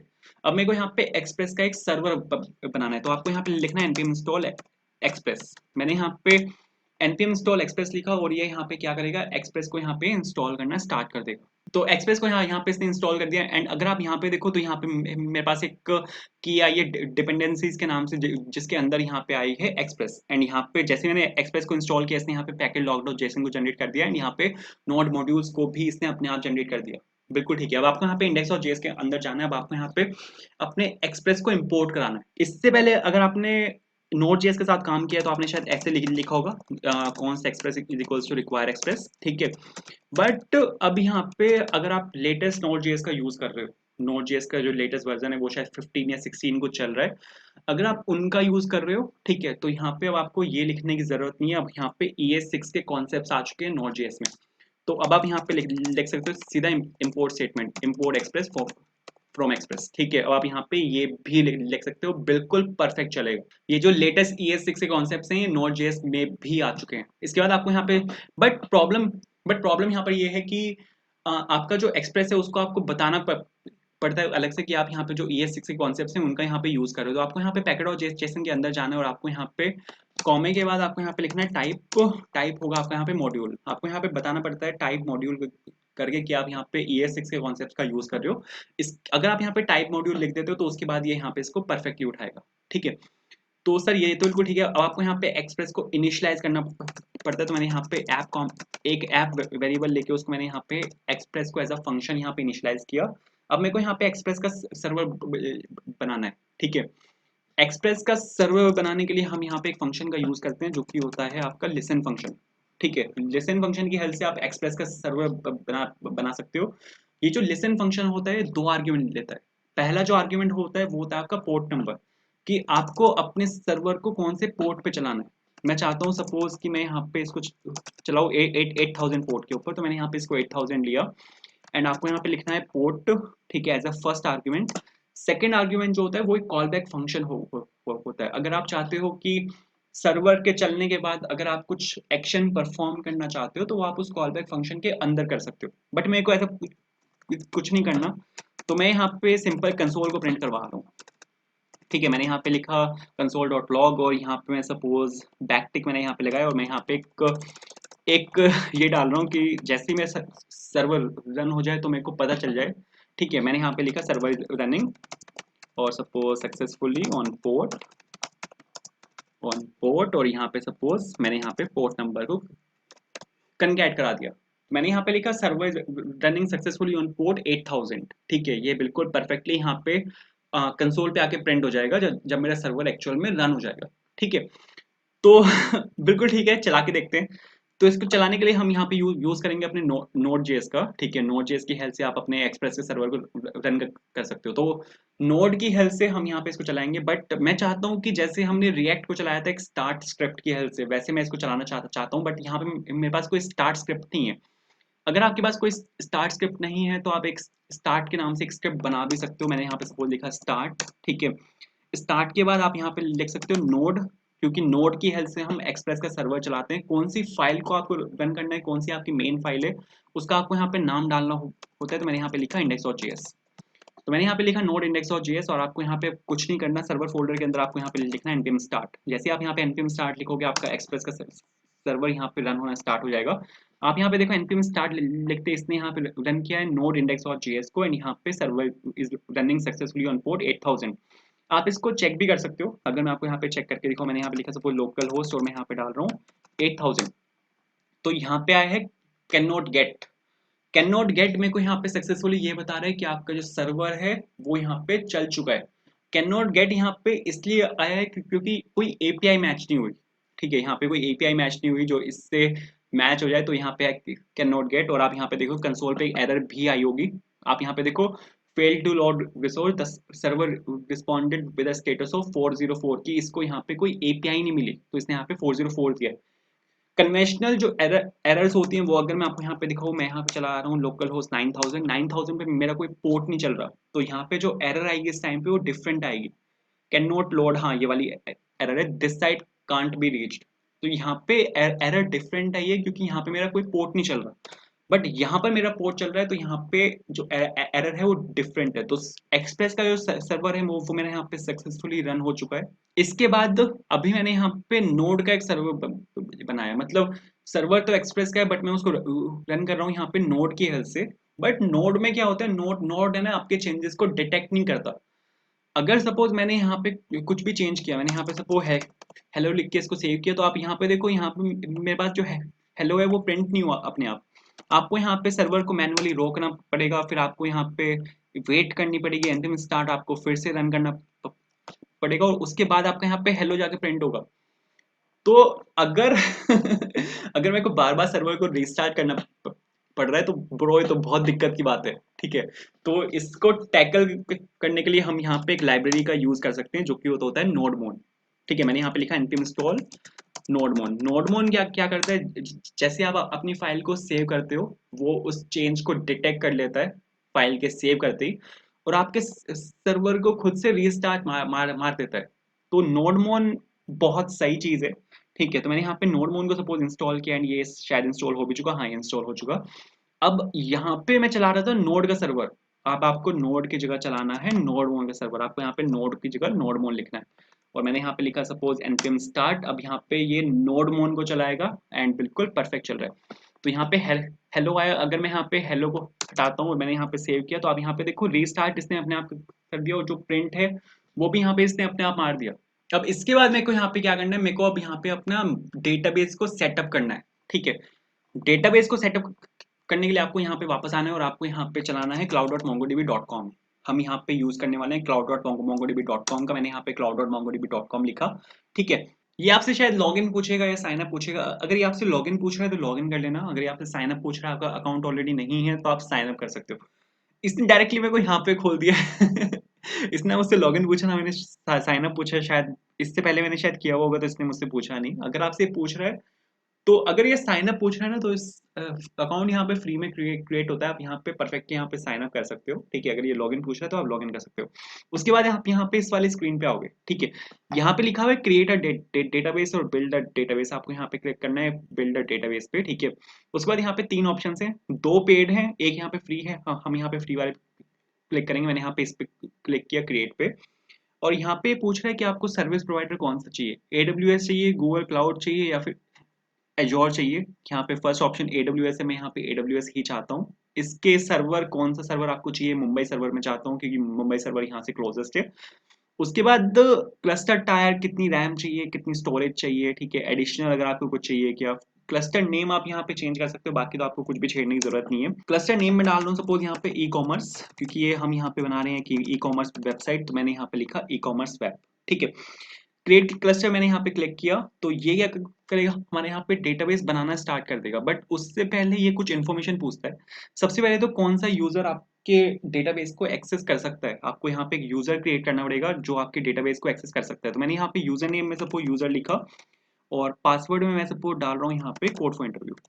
ठीक है, पासवर्ड में मैंने यहाँ पे कोड फॉर इंटरव्यू लिखा, और आपको यहाँ पे कर देना है क्रिएट यूजर। तो इसने यहाँ पे मेरा एक यूजर को क्रिएट किया है। इसकी हमें जरूरत पड़ेगी जब जब हम मोंगोडीबी के साथ कनेक्ट करेंगे, तो इस यूजर नेम और पासवर्ड की हमें जरूरत पड़ती है। आपको कहाँ से कनेक्ट करना है अपने डेटाबेस को, तो मेरे को लोकल इन्वायरमेंट से यहाँ पे कनेक्ट करना है। लोकल इन्वायरमेंट से अगर आप यहाँ पे कनेक्ट करना चाहते हो तो आपको अपना जो आईपी एड्रेस है उसको यहाँ पे डालना पड़ेगा। तो मैंने यहाँ पे लिखा माई करंट आईपी एड्रेस, मैंने यहाँ पे इस पे क्लिक किया, तो इससे मेरा यहाँ पे करंट आईपी एड्रेस उठा लिया। और उसके बाद आपको यहाँ पे कर देना है फिनिश एंड क्लोज, और यहाँ पे आपको जाना है फिर गो टू डेटाबेसेस। एंड यहाँ पे अगर आप देखोगे तो ये आपका क्लस्टर बनाना यहाँ पे स्टार्ट कर रहे हैं। क्लस्टर यहाँ पे आपका डेटाबेस होता है। ठीक है, डेटाबेस का यहाँ पे सेकंड नेम इसने दिया हुआ है क्लस्टर। तो इसको बनने में लगते हैं 2 से 3 मिनट, इसको बनने में लगते हैं। तो आपको यहाँ पे वापस अपने कोड में आना है, इतना जो बाकी का काम है अपना यहाँ पे वो निपटा लेते हैं। तो यहाँ पे सबसे पहले तो मेरे को अपने डेटाबेस के साथ कनेक्शन क्रिएट करना है। तो कनेक्शन क्रिएट करने के लिए हम यहाँ पे एक सबसे पहले तो मैं यहाँ पे जो डेटाबेस के साथ कनेक्शन का पूरे प्रोसीजर है उसको मैं एक अलग फाइल में चाहता हूँ। तो सबसे पहले मैंने यहाँ पे एक फोल्डर बनाया है डेटाबेस के नाम से, और मैंने यहाँ पे एक फाइल बनाई db.js के नाम से, ठीक है। और db.js के नाम से सपोज मैंने यहाँ पे एक फाइल बनाई और मैं यहाँ पे डाल रहा हूँ सपोज एक्सपोर्ट कॉन्स्ट, ठीक है। मैंने यहाँ पे लिखा सपोज एक्सपोर्ट कॉन्स्ट, और सपोज कनेक्शन के नाम से सपोज मैंने यहाँ पे एक फंक्शन बनाया जो कि होगा मेरे यहाँ पे डीबी कनेक्शन के नाम से। अब जो डेटाबेस है वो एक एक्सटर्नल एंटिटी है, डेटाबेस कोई मेरे यहाँ पे प्रोजेक्ट में नहीं है, वो एक एक्सटर्नल चल रहा है। तो डेटाबेस अगर डाउन हुआ या उसमें अगर कोई इशू हुए तो एक एक्सेप्शन आने के वहाँ पे चांसेस होते हैं। तो मैंने सपोज यहाँ पे उस एक्सेप्शन को यहाँ पे कैच करा है, मैंने यहाँ पे लिखा एरर, और बिल्कुल परफेक्ट है। एरर को आप प्रिंट भी करा सकते हो, ठीक है। एरर को मैं यहाँ पे प्रिंट करा लेता हूँ कि सपोज मैं यहाँ पे डाल रहा हूँ error while connecting with the database, और क्या एरर है उसको भी प्रिंट करा लेते हैं। एरर जो आपकी आती है वो एरर के अंदर एक मैसेज एक की होती है उसके अंदर आती है। तो यहाँ पे ये मैंने लिखा, बिल्कुल ठीक है। आपको इसको यहाँ से डिफॉल्ट एक्सपोर्ट करना पड़ेगा क्योंकि इसको मैं यहाँ से कॉल करने वाला हूँ index.js के अंदर से। तो आपको यहाँ पे index.js के अंदर यहाँ पे आपको इसको इंपोर्ट कर लेना है। मैंने यहाँ पे इसको इंपोर्ट किया। कनेक्शन को कहाँ से आएगा, डेटाबेस के अंदर से आएगा, डीबी के अंदर से आएगा। अब यहाँ पे db.js लिखना, एक्सटेंशन लिखनी कंपलसरी है। एक्सटेंशन अगर आप नहीं लिखोगे तो ये एरर देगा, ठीक है। बैकएंड के केस में आपको एक्सटेंशन लिखनी कंपलसरी है। उसके बाद जहाँ पे हम अपना ये बना रहे हैं, सर्वर बना रहे हैं, उससे जस्ट पहले मैं यहाँ पे कनेक्शन फंक्शन को यहाँ पे कॉल कर रहा हूँ। तो यहाँ पे क्या करेगा, मेरा यहाँ पे कनेक्शन फंक्शन है उसको यहाँ पे कॉल कर देगा। मेरे को यहाँ पे MongoDB के साथ कनेक्शन को क्रिएट करना है। तो इसके लिए मेरे को यहाँ पे एक लाइब्रेरी की जरूरत पड़ेगी, उस लाइब्रेरी को यहाँ पे इंस्टॉल करा लेते हैं। तो मैंने सपोज यहाँ पे एक नया टर्मिनल खोला और मैं यहाँ पे सर्वर फोल्डर के अंदर गया और मैं यहाँ पे लाइब्रेरी को इंस्टॉल करा रहा हूँ, जो कि यहाँ पे Mongoose लाइब्रेरी। हमारे पास यहाँ पे एक MongoDB के नाम से लाइब्रेरी भी होती है, आप यहाँ पे उसका भी यूज कर सकते हो, या फिर उसका एक ऑल्टरनेट है, ठीक है। Mongoose में MongoDB के सारे फीचर्स हैं प्लस कुछ एक्स्ट्रा फीचर्स भी हैं, तो हम यहाँ पे यूज करेंगे Mongoose का, ठीक है। तो Mongoose का सपोज मैंने यहाँ पे इंस्टॉल किया और Mongoose यहाँ पे इंस्टॉल होना स्टार्ट हो चुका है। Mongoose यहाँ पे इंस्टॉल हो भी चुका है। आपको उसके बाद क्या करना है, इंपोर्ट कर लेना है यहाँ पे Mongoose को। मैंने यहाँ पे Mongoose को इंपोर्ट किया, कहाँ से आएगा, Mongoose के अंदर से आएगा। अब Mongoose जो हमारे यहाँ पे होता है, इसके अंदर एक फंक्शन होता है जिसका हम यूज कर सकते हैं। Mongoose के अंदर यहाँ पे एक फंक्शन होता है जो कि होता है कनेक्शन फंक्शन। आप यहाँ पे Mongoose के कनेक्शन फंक्शन का यहाँ पे यूज कर सकते हो MongoDB के साथ कनेक्शन को क्रिएट करने के लिए। अरे क्या कर रहा हूँ मैं कनेक्शन फंक्शन नहीं होता, कनेक्ट फंक्शन होता है। बोल भी कनेक्शन ही रहा हूँ लिख भी कनेक्शन रहा हूँ, बट दिमाग में कनेक्ट चल रहा है ठीक है। तो Mongoose के कनेक्ट फंक्शन की हेल्प से आप यहाँ पे अपने MongoDB के साथ कनेक्शन को क्रिएट कर सकते हो। अब यहाँ पे ये दो आर्ग्यूमेंट लेता है। फर्स्ट जो आर्ग्यूमेंट होता है वो होता है आपका यूआरएल, ठीक है। फर्स्ट जो आर्ग्यूमेंट होता है यहाँ पे वो होता है आपका यूआरएल। आपको यहाँ पे एक MongoDB का एक एसआरवी यूआरएल होता है, वो पास करना होता है, जिसके थ्रू आप MongoDB को यहाँ पे कनेक्ट कर सकते हो। तो मैंने यहाँ पे यूआरएल पास किया। अभी के लिए मैं यहाँ पे यूआरएल को एक एम्प्टी स्ट्रिंग यहाँ पे ले रहा हूँ, ठीक है। बाद में जब मेरे पास यूआरएल आएगा तो इसमें मैं वैल्यू को डाल दूंगा। यूआरएल कहाँ से आएगा वो मैं आपको दिखा दूंगा। सेकंड जो यहाँ पे आर्ग्यूमेंट होता है वो होता है एक ऑब्जेक्ट, ठीक है। सेकंड जो यहाँ पे आर्ग्यूमेंट होता है वो यहाँ पे एक ऑब्जेक्ट होता है। आपको यहाँ पे एक ऑब्जेक्ट पास करना होता है, ठीक है। ऑब्जेक्ट के अंदर आप यहाँ पे कुछ वैल्यूज को पास कर सकते हो। जैसे सबसे पहली वैल्यू हम यहाँ पे पास कर सकते हैं यूनिफाइड टोपोलॉजी, और यहाँ पे आप कर सकते हो उसको ट्रू। यूज यूनिफाइड टोपोलॉजी क्या होता है, MongoDB जो होता है वो इंटरनली यूज करता है मॉनिटरिंग इंजन का, ठीक है। सर्वर डायरेक्टरी और मॉनिटरिंग इंजन का वो यूज करता है, बट वो डेप्रिकेट हो चुके हैं। तो हम यहाँ पे ये बोल रहे हैं कि आपका जो नया वाला मॉनिटरिंग इंजन है और जो नई वाली सर्वर डायरेक्टरी है आपको यहाँ पे उसका यूज करना है। फिर यहाँ पे एक और चीज हमें यहाँ पे पास करनी होती है जो कि होती है use new URL parser. Use new URL parser आपको यहाँ पे लिखना होता है। यहाँ पे क्या होता है, जो MongoDB का यूआरएल होता है उसको यहाँ पे हमें पास करना होता है। मतलब हम नहीं पास करते, MongoDB उसको पास करता है। बट जो पुराने वाला पार्सर है वो डेप्रिकेट हो चुका है, और क्या पता वो आने वाले वर्जन्स में Mongoose के आने वाले वर्जन्स में वो मतलब ऑल टुगेदर वो उसको वहां से निकाल ही दें। तो हम यहाँ पे ये बोल रहे हैं कि ब्रो आपको जो नए वाला यूआरएल पार्सर है आपको यहाँ पे उसका यूज करना है। अगर आप इतना लिख दोगे तो इतने से हो जाएगा, बट यहाँ पे एक प्रॉब्लम है। प्रॉब्लम यहाँ पर ये है कि ये जो कनेक्ट फंक्शन है ये एक असिंक्रोनस फंक्शन है। ये यहाँ पे एक असिंक्रोनस फंक्शन है, ये एक प्रॉमिस को रिटर्न करेगा। तो आपको यहाँ पे या तो यूज करना पड़ेगा डॉट देन का, या फिर जो JS6 के जो कॉन्सेप्ट हैं आपको यहाँ पे उसका यूज करना पड़ेगा। तो मैं यहाँ पे असिंक अवेट का यहाँ पे यूज कर रहा हूँ। असिंक मैंने यहाँ पर लिखा और अब मेरे को यहाँ पे रिजल्ट की वेट करनी है, तो मैंने यहाँ पे अवेट लगाया। अवेट चलता है असिंक फंक्शंस के अंदर, तो मेक श्योर जब भी आप यहाँ पे अवेट लिखो तो आपको यहाँ पे असिंक भी लगाना पड़ेगा, ठीक है। तो सर ये तो बिल्कुल ठीक है यहाँ पे। अब यहाँ पे अगर मोंगोडीबी कनेक्ट होता है तो मेरे को यहाँ पे console.log प्रिंट कराना है कि आपका जो डेटाबेस है वो यहाँ पे कनेक्ट हो चुका है। तो डेटाबेस कनेक्टेड सक्सेसफुली, बिल्कुल सही है। तो डेटाबेस यहाँ पे सक्सेसफुली यहाँ पे कनेक्ट हो चुका है, मैंने यहाँ पे ये लिखा। बट ये यूआरएल कहाँ से आएगा? इस यूआरएल के लिए आपको यहाँ पे वापस जाना है अपने ब्राउजर में, एंड यहाँ पे जो हमारे क्लस्टर है वो यहाँ पे बन के बिल्कुल तैयार हो चुका है। आपको यहाँ पे कनेक्ट पे क्लिक करना है। कनेक्ट पे क्लिक करने के बाद आपको यहाँ पे क्लिक करना है कनेक्ट योर एप्लीकेशन के ऊपर, और आपको Node.js का जो वर्जन है उसको सिलेक्ट करना है 2.2.12 और लेटर वाला, और ये आपका यहाँ पे यूआरएल है। आपको यहाँ पे इस पे क्लिक करके इसको यहाँ से कॉपी कर लेना है, इसको यहाँ से क्लोज करना है, बिल्कुल ठीक है। इसके बाद आपको यहाँ पे इसको यहाँ पे पेस्ट कर देना है, ठीक है। मैंने यहाँ पे जो यूआरएल है उसको यहाँ पे पेस्ट कर दिया। आप यहाँ पे देखो, ये मेरा यहाँ पे यूजर नेम है और ये मेरा यहाँ पे पासवर्ड है। क्लस्टर को बनाते हुए मैंने यूजर नेम और पासवर्ड वहाँ यहाँ पे फिल किए थे, वो यूजर नेम और पासवर्ड मेरे यहाँ पर आएंगे। यूजर नेम इसने ऑलरेडी यहाँ पे फिल कर दिया जो कि यूजर के नाम से है। पासवर्ड मेरा क्या था? पासवर्ड था मेरा यहाँ पे कोड फॉर इंटरव्यू के नाम से। मैंने यहाँ पे पासवर्ड लिखा कोड फॉर इंटरव्यू के नाम से, बिल्कुल ठीक है। उसके बाद आपको यहाँ पे एक चीज और करनी है। आप अगर यहाँ पे देखोगे तो यहाँ पे लिखा हुआ है माई फर्स्ट डेटाबेस। यहाँ पे माय फर्स्ट डेटाबेस नहीं लिखना आपको, ये आपके डेटाबेस का नाम है यहाँ पे। तो जो भी आपका यहाँ पे लिखा हुआ है, यहाँ पे मेरा सपोज ई कॉमर्स लिखा हुआ है ना, तो आपको यहाँ से इसको कॉपी कर लेना है। यहाँ पे मेरा ई कॉमर्स लिखा हुआ है, आपका शायद लिखा हुआ है क्लस्टर जीरो शायद आपका लिखा हुआ होगा। तो जो भी लिखा हुआ है फर्क नहीं पड़ता, आपको यहाँ पे इसको कॉपी कर लेना है। मेरा यहाँ पे ई कॉमर्स लिखा हुआ है, और यहाँ पे माय फर्स्ट डेटाबेस की जगह आपको यहाँ पे उसको रिप्लेस कर देना है। मैंने यहाँ पे उसको पेस्ट किया। तो मोंगोडीबी के साथ हमारे यहाँ पे कनेक्शन बन के बिल्कुल रेडी होना चाहिए। अगर मैं आपको यहाँ पे चला के दिखाऊँ तो आप यहाँ पे देखो, यहाँ पे ये वाला लॉग प्रिंट हुआ है जो कि है डेटाबेस कनेक्टेड सक्सेसफुली, मतलब डेटाबेस हमारा बिल्कुल सक्सेसफुली यहाँ पे कनेक्ट हो चुका है। अब देखो यहाँ पे क्या हो रहा है कि ये mongoose के कनेक्ट फंक्शन यहाँ पे चल रहा है, ठीक है। अगर ये कनेक्ट फंक्शन सक्सेसफुली चलेगा तो मतलब मोंगोडीबी के साथ जो कनेक्शन है वो यहाँ पे हमारा एस्टेब्लिश हो चुका है। तो उस केस में नेक्स्ट लाइन पे आएगा और ये वाला लॉग प्रिंट कर देगा और यहाँ से ब्रेक हो जाएगा फिर उसके बाद। बट अगर इस वाले उसमें कोई एरर आती है, मोंगोडीबी के साथ सपोज कनेक्शन नहीं बन पाया, कोई एरर आती है, तो ये यहीं से ही ब्रेक हो जाएगा, इस वाले लॉग को प्रिंट इन करेगा और ये यहाँ से ब्रेक होके सीधा कैच में जाएगा, और जो कैच में जो यहाँ पे ये वाला लॉग है इसको प्रिंट कर देगा। तो एक बारी में दोनों में से सिर्फ एक ही लॉग प्रिंट होगा। अगर कनेक्ट हुआ है तो ये वाला प्रिंट होगा, अगर कनेक्ट नहीं हुआ तो ये वाला प्रिंट होगा। यहाँ पे एक चीज है, यहाँ पे ये है कि यहाँ पे जो मैंने किया है ये एक अच्छी कोडिंग प्रैक्टिस नहीं है। यहाँ पे मैंने अपने यूजर नेम और पासवर्ड को कोड में डाल दिया, ठीक है। हम ऐसा कभी नहीं करते, ये बैड कोडिंग प्रैक्टिस में आता है। कभी भी जो यूजर नेम और पासवर्ड है वो हम कोड में नहीं डालते। कभी भी जो आपके ऑथेंटिकेटेड यूजर नेम और पासवर्ड हैं जिससे आप किसी वेबसाइट को ऑथेंटिकेट कर सकते हो, जिसमें आप वेबसाइट में लॉग इन कर सकते हो, वो हम कभी भी यहाँ पे नहीं डालते, ठीक है। तो इसके लिए मेरे को यहाँ पे एक और पैकेज को इंस्टॉल कराना पड़ेगा। मैं यहाँ पे एक env फाइल बनाऊंगा। तो मेरे को यहाँ पे एक पैकेज चाहिए होगा .env। मैं अपने सभी जो मेरे यहाँ पे वो हैं, क्या बोलते हैं उसको जो मेरे सभी यहाँ पे यूजर नेम और पासवर्ड है वो मैं यहाँ पे इसके अंदर डालूंगा। तो मैंने यहाँ पे लिखा .env जो मेरी यहाँ पे फाइल है, मैंने यहाँ पे उसको .env जो मैंने यहाँ पे लाइब्रेरी है, जो मैंने यहाँ पे पैकेज है, मैंने यहाँ पे उसको इंस्टॉल कराया और ये सक्सेसफुल यहाँ पे इंस्टॉल हो भी चुका है, ठीक है। आप अगर यहाँ पे पैकेट.json के अंदर जाके दिखाओ तो यहाँ पे .env यहाँ पे आ चुका है 16.0.1। इसको यहाँ पे आपको इंपोर्ट कर लेना है। मैंने यहाँ पे एक्सप्रेस के जस्ट नीचे यहाँ पे मैंने इंपोर्ट किया .env को, ठीक है। कहाँ से आएगा? ये आपका वही वाला पैकेज से आएगा जो आपने अभी भी यहाँ पे इंस्टॉल किया है, जो कि है .env। उसके बाद .env को आपको यहाँ पे इनिशियलाइज कराना होता है। तो मैंने सपोज यहाँ पे लिखा .env.config।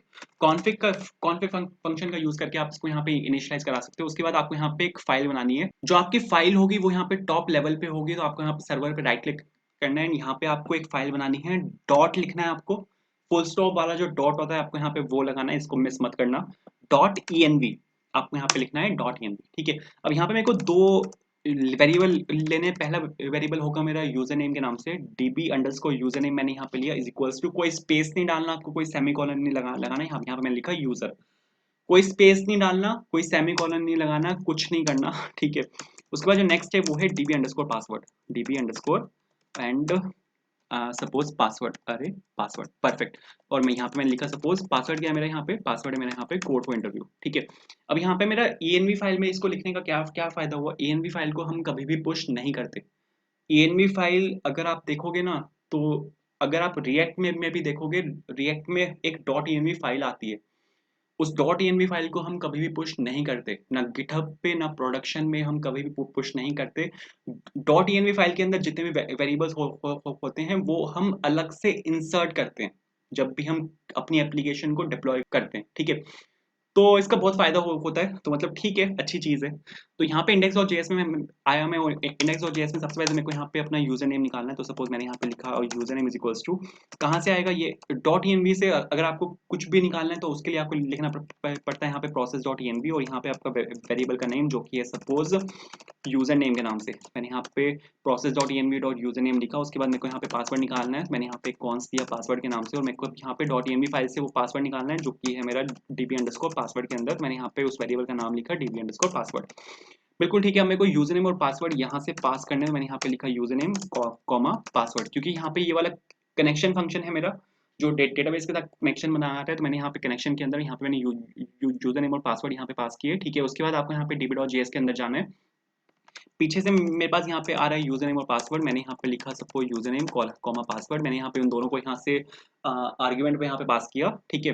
अब मेरे को इसके अंदर उनको कनकैट कराना है। तो सबसे पहले तो यहाँ पे जो मैंने नॉर्मल स्ट्रिंग का यहाँ पे यूज किया हुआ है, नॉर्मल स्ट्रिंग हटा के मैं यहाँ पे यूज कर रहा हूँ टेम्पलेट स्ट्रिंग्स का, ठीक है। टेम्पलेट स्ट्रिंग जो होता है आपका बैकटिक होता है। बैकटिक मतलब जो हमारा कीबोर्ड में टैब बटन जो होता है, TAB टैब बटन, उसके ऊपर जो वाली जो की होती है बैकटिक कहलाता है वो। उसके बाद आपको यहाँ पे यूजर को रिप्लेस करना है और यहाँ पे आपको डॉलर लिखना है। डॉलर लिखने के बाद आप यहाँ पे कर्ली ब्रेस लगा के यूजर नेम को यहाँ पे डायरेक्टली पास कर सकते हो, ठीक है। तो इस तरह से आप यहाँ पे यूजर नेम को कनकैट करा सकते हो। उसके बाद मैंने यहाँ पे लिखा पासवर्ड। इस तरह से आप यहाँ पे पासवर्ड को भी कनकैट करा सकते हो। चला के अगर मैं आपको यहाँ पे दिखाऊंगा, मैंने इसको यहाँ पे सेव किया हुआ है, तो ये वाला लॉग आपका सक्सेसफुली प्रिंट होना चाहिए जो कि है डेटाबेस कनेक्टेड सक्सेसफुली। मैंने यहाँ पे इसको फिर से रीस्टार्ट किया। उस ये इतना सब कुछ करने के बाद भी आपका ये वाला जो लॉग है सक्सेसफुली यहाँ पे प्रिंट होना चाहिए। तो सर ये तो बिल्कुल ठीक है। अब मेरे को यहाँ पे क्या करना है, मेरे को यहाँ पे डिफॉल्ट डेटा इंसर्ट करना है, क्योंकि अब यहाँ पे क्या हो रहा है कि यहाँ पे जैसे आप वेबसाइट को लोड करते हो, जैसे मैंने यहाँ पे flipkart.com जो वेबसाइट है उसको यहाँ पे लोड किया, तो अपने आप में मेरे पास यहाँ पे डेटा फेच होके आया, ठीक है। मतलब डेटा यहाँ पे डेटाबेस में ऑलरेडी पड़ा हुआ है। यहाँ पे ऐसा मैंने कुछ नहीं किया कि मैंने यहाँ पे डेटा को यहाँ पे मैनुअली इंसर्ट किया है। मैंने किसी बटन पे क्लिक किया तो डेटा वहां पे इंसर्ट हुआ है, उसके बाद फिर मेरे पास यहाँ पे डेटा आया, ऐसा कुछ नहीं हुआ। डेटा ऑलरेडी डेटाबेस में पड़ा हुआ है। तो अब मेरे को यहाँ पे क्या करना है कि डेटा को डेटाबेस में इंसर्ट करना है। तो उसके लिए मैं यहाँ पे एक फाइल बना रहा हूँ। यहाँ पे मैंने सर्वर के अंदर एक न्यू फाइल बनाई जो कि होगी default.js के नाम से, जो मेरा डिफॉल्ट डेटा जो है उसको डेटाबेस में डालेगी। क्योंकि अब यहाँ पे मेरे को क्या करना है, अब यहाँ पे मेरे को फ्रंट एंड पे डेटा को शो करना है। तो फ्रंट एंड पे डेटा को शो करने के लिए सबसे पहले मेरे पास डेटा डेटाबेस में होना भी तो चाहिए। तो उसके लिए मैं यहाँ पे एक फंक्शन बना रहा हूँ, सपोज कॉन्स्ट और डिफॉल्ट डेटा के नाम से। सपोज मैंने यहाँ पे ये वाला फंक्शन बनाया डिफॉल्ट डेटा के नाम से, बिल्कुल सही है और बिल्कुल ठीक है। अब यहाँ पे मेरे को डेटा को डेटाबेस में इंसर्ट करना है, तो उसके लिए मेरे को डेटा चाहिए भी तो होगा। तो यहाँ पे मेरे को डेटा कॉन्स्टेंट डेटा होगा वो, तो यहाँ पे मैं एक फोल्डर बना रहा हूँ सपोज कॉन्स्टेंट्स के नाम से, और कॉन्स्टेंट्स के अंदर मैं यहाँ पे एक फाइल बना रहा हूँ data.js के नाम से। अब इसके अंदर मैं यहाँ पे अपना सारा डेटा डालने वाला हूँ। तो डेटा आपको मिल जाएगा वीडियो डिस्क्रिप्शन में, वहां पर आपको ये वाला एरे ऑफ ऑब्जेक्ट मिलेगा जो कि होगा प्रोडक्ट्स के नाम से। ये आपके सभी प्रोडक्ट्स हैं यहाँ पे, ठीक है। ये मैंने एक पूरा एक स्ट्रक्चर बनाया हुआ है, दिखाता हूँ मैं आपको अभी। तो इसको यहाँ से सबसे पहले तो इस पूरे को यहाँ से कॉपी कर लेते हैं। अरे हो जा ब्रो, क्या हुआ इसको ठीक है। तो यहाँ पे कॉपी हो चुका है, इसको मैंने सपोज यहाँ पे पेस्ट किया। तो यहाँ पे अगर आप एक एक एक ऑब्जेक्ट अगर मैं आपको यहाँ पे दिखाऊँ, ये प्रोडक्ट की आईडी है, बिल्कुल ठीक है। ये मेरे पास यहाँ पे प्रोडक्ट की आईडी है। ये यहाँ पे उसका यूआरएल है। यूआरएल मतलब ये यहाँ पे इमेज का यूआरएल है। आप यहाँ पे देखो इलेक्ट्रिक केटल है, ये यहाँ पे इमेज का यूआरएल है। उसके बाद फिर यहाँ पे डिटेल यूआरएल है। डिटेल्ड यूआरएल मतलब मेरे को यहाँ पे दो इमेजेस चाहिए, एक तो छोटी इमेज चाहिए और एक बड़ी इमेज चाहिए। आप यहाँ पे देखो ये वाली जो इमेज है वो 150 बाय 150 इमेज है। ये वाली जो इमेज है वो 416 बाय 416 की इमेज है। दो इमेजेस मेरे को यहाँ पे इसलिए चाहिए, एक इमेज मेरे को यहाँ पे डिस्प्ले करवानी है, फिर एक इमेज मेरे को तब डिस्प्ले करवानी है जब मैं इसको यहाँ पे खोलूंगा और यहाँ पे मैं एक बड़ी इमेज दिखाऊंगा। तो इस वजह से मेरे को यहाँ पे दो इमेजेस चाहिए, ठीक है। तो बिल्कुल ठीक है, दो इमेजेस मैंने यहाँ से उठाई। उसके बाद यहाँ पे टाइटल है, एक शॉर्ट टाइटल मेरे को यहाँ पे चाहिए, एक लॉन्ग टाइटल मेरे को यहाँ पे चाहिए। शॉर्ट टाइटल मेरे को यहाँ पे दिखाने के लिए चाहिए और लॉन्ग टाइटल मेरे को जब इसका मैं पूरा डिटेल में खोलूंगा मेरे को तब चाहिए, ठीक है।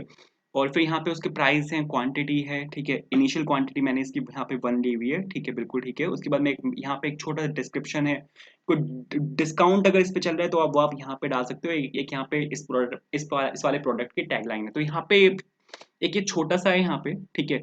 इस वाले डेटा को मेरे को यहाँ पे इंसर्ट करना है, ठीक है। ये जो यहाँ पे डेटा है प्रोडक्ट्स के नाम से, इसको मेरे को यहाँ पे डेटाबेस में इंसर्ट करना है। तो सबसे पहले मेरे को यहाँ पे इसको इंपोर्ट करना पड़ेगा। मैंने यहाँ पे इसको इंपोर्ट किया, वहां से कौन से इंपोर्ट हो रहा है तो वो, तो मैंने यहाँ पे इसको कौन से इंपोर्ट किया, डेटा डॉट जेएस यहाँ पे लिखना पड़ेगा वरना एरर देगा। मैंने यहाँ पे लिखा डेटा डॉट जेएस, बिल्कुल ठीक है। अब मेरे को इसको डेटाबेस में इंसर्ट करना है। डेटाबेस जो है वो एक एक्सटर्नल एंटिटी है, वहां पे एरर आने के चांसेस होते हैं। तो आपको सबसे पहले तो यहाँ पे टाई और कैच लगाना पड़ेगा। मैंने यहाँ पे लिखा सपोर्ट टाई और कैच, और यहाँ पे मैंने लिखा एरर, बिल्कुल सही है। और यहाँ पे मैंने लिखा सपोर्ट कंसोल डॉट लॉग, और यहाँ पे एरर, अरे error while inserting default data, ठीक है।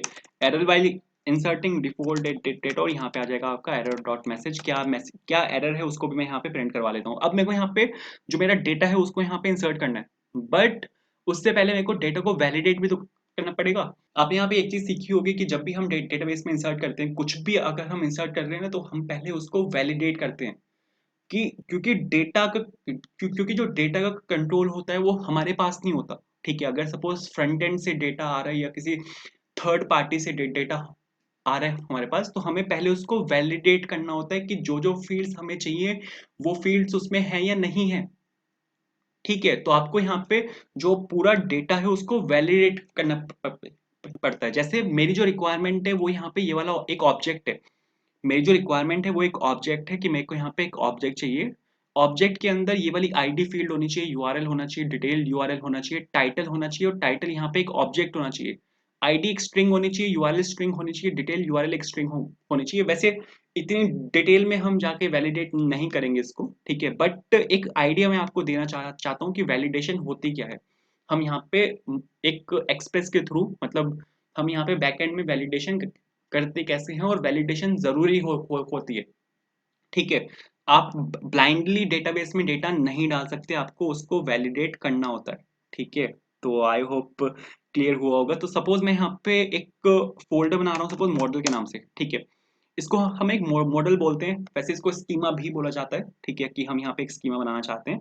मैं सपोज यहाँ पे बना रहा हूँ प्रोडक्ट स्कीमा डॉट जेएस के नाम से मैंने यहाँ पे एक फाइल बनाई, और यहाँ पे हम जो वैलिडेशन डाल सकते हैं वो मोंगूज की हेल्प से डाल सकते हैं, ठीक है। मैंने यहाँ पे लिखा इंपोर्ट मोंगूज फ्रॉम मोंगूज, ठीक है, बिल्कुल सही है।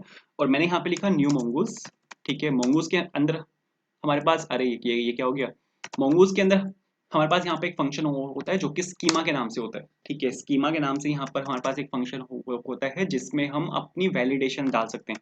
इसको, ये हमारा पूरा वैलिडेट ऑब्जेक्ट होगा, इसको कहीं पे स्टोर भी करा लेते हैं। मैंने यहाँ पे प्रोडक्ट स्कीमा के अंदर यहाँ पे इसको स्टोर कराया है, बिल्कुल ठीक है।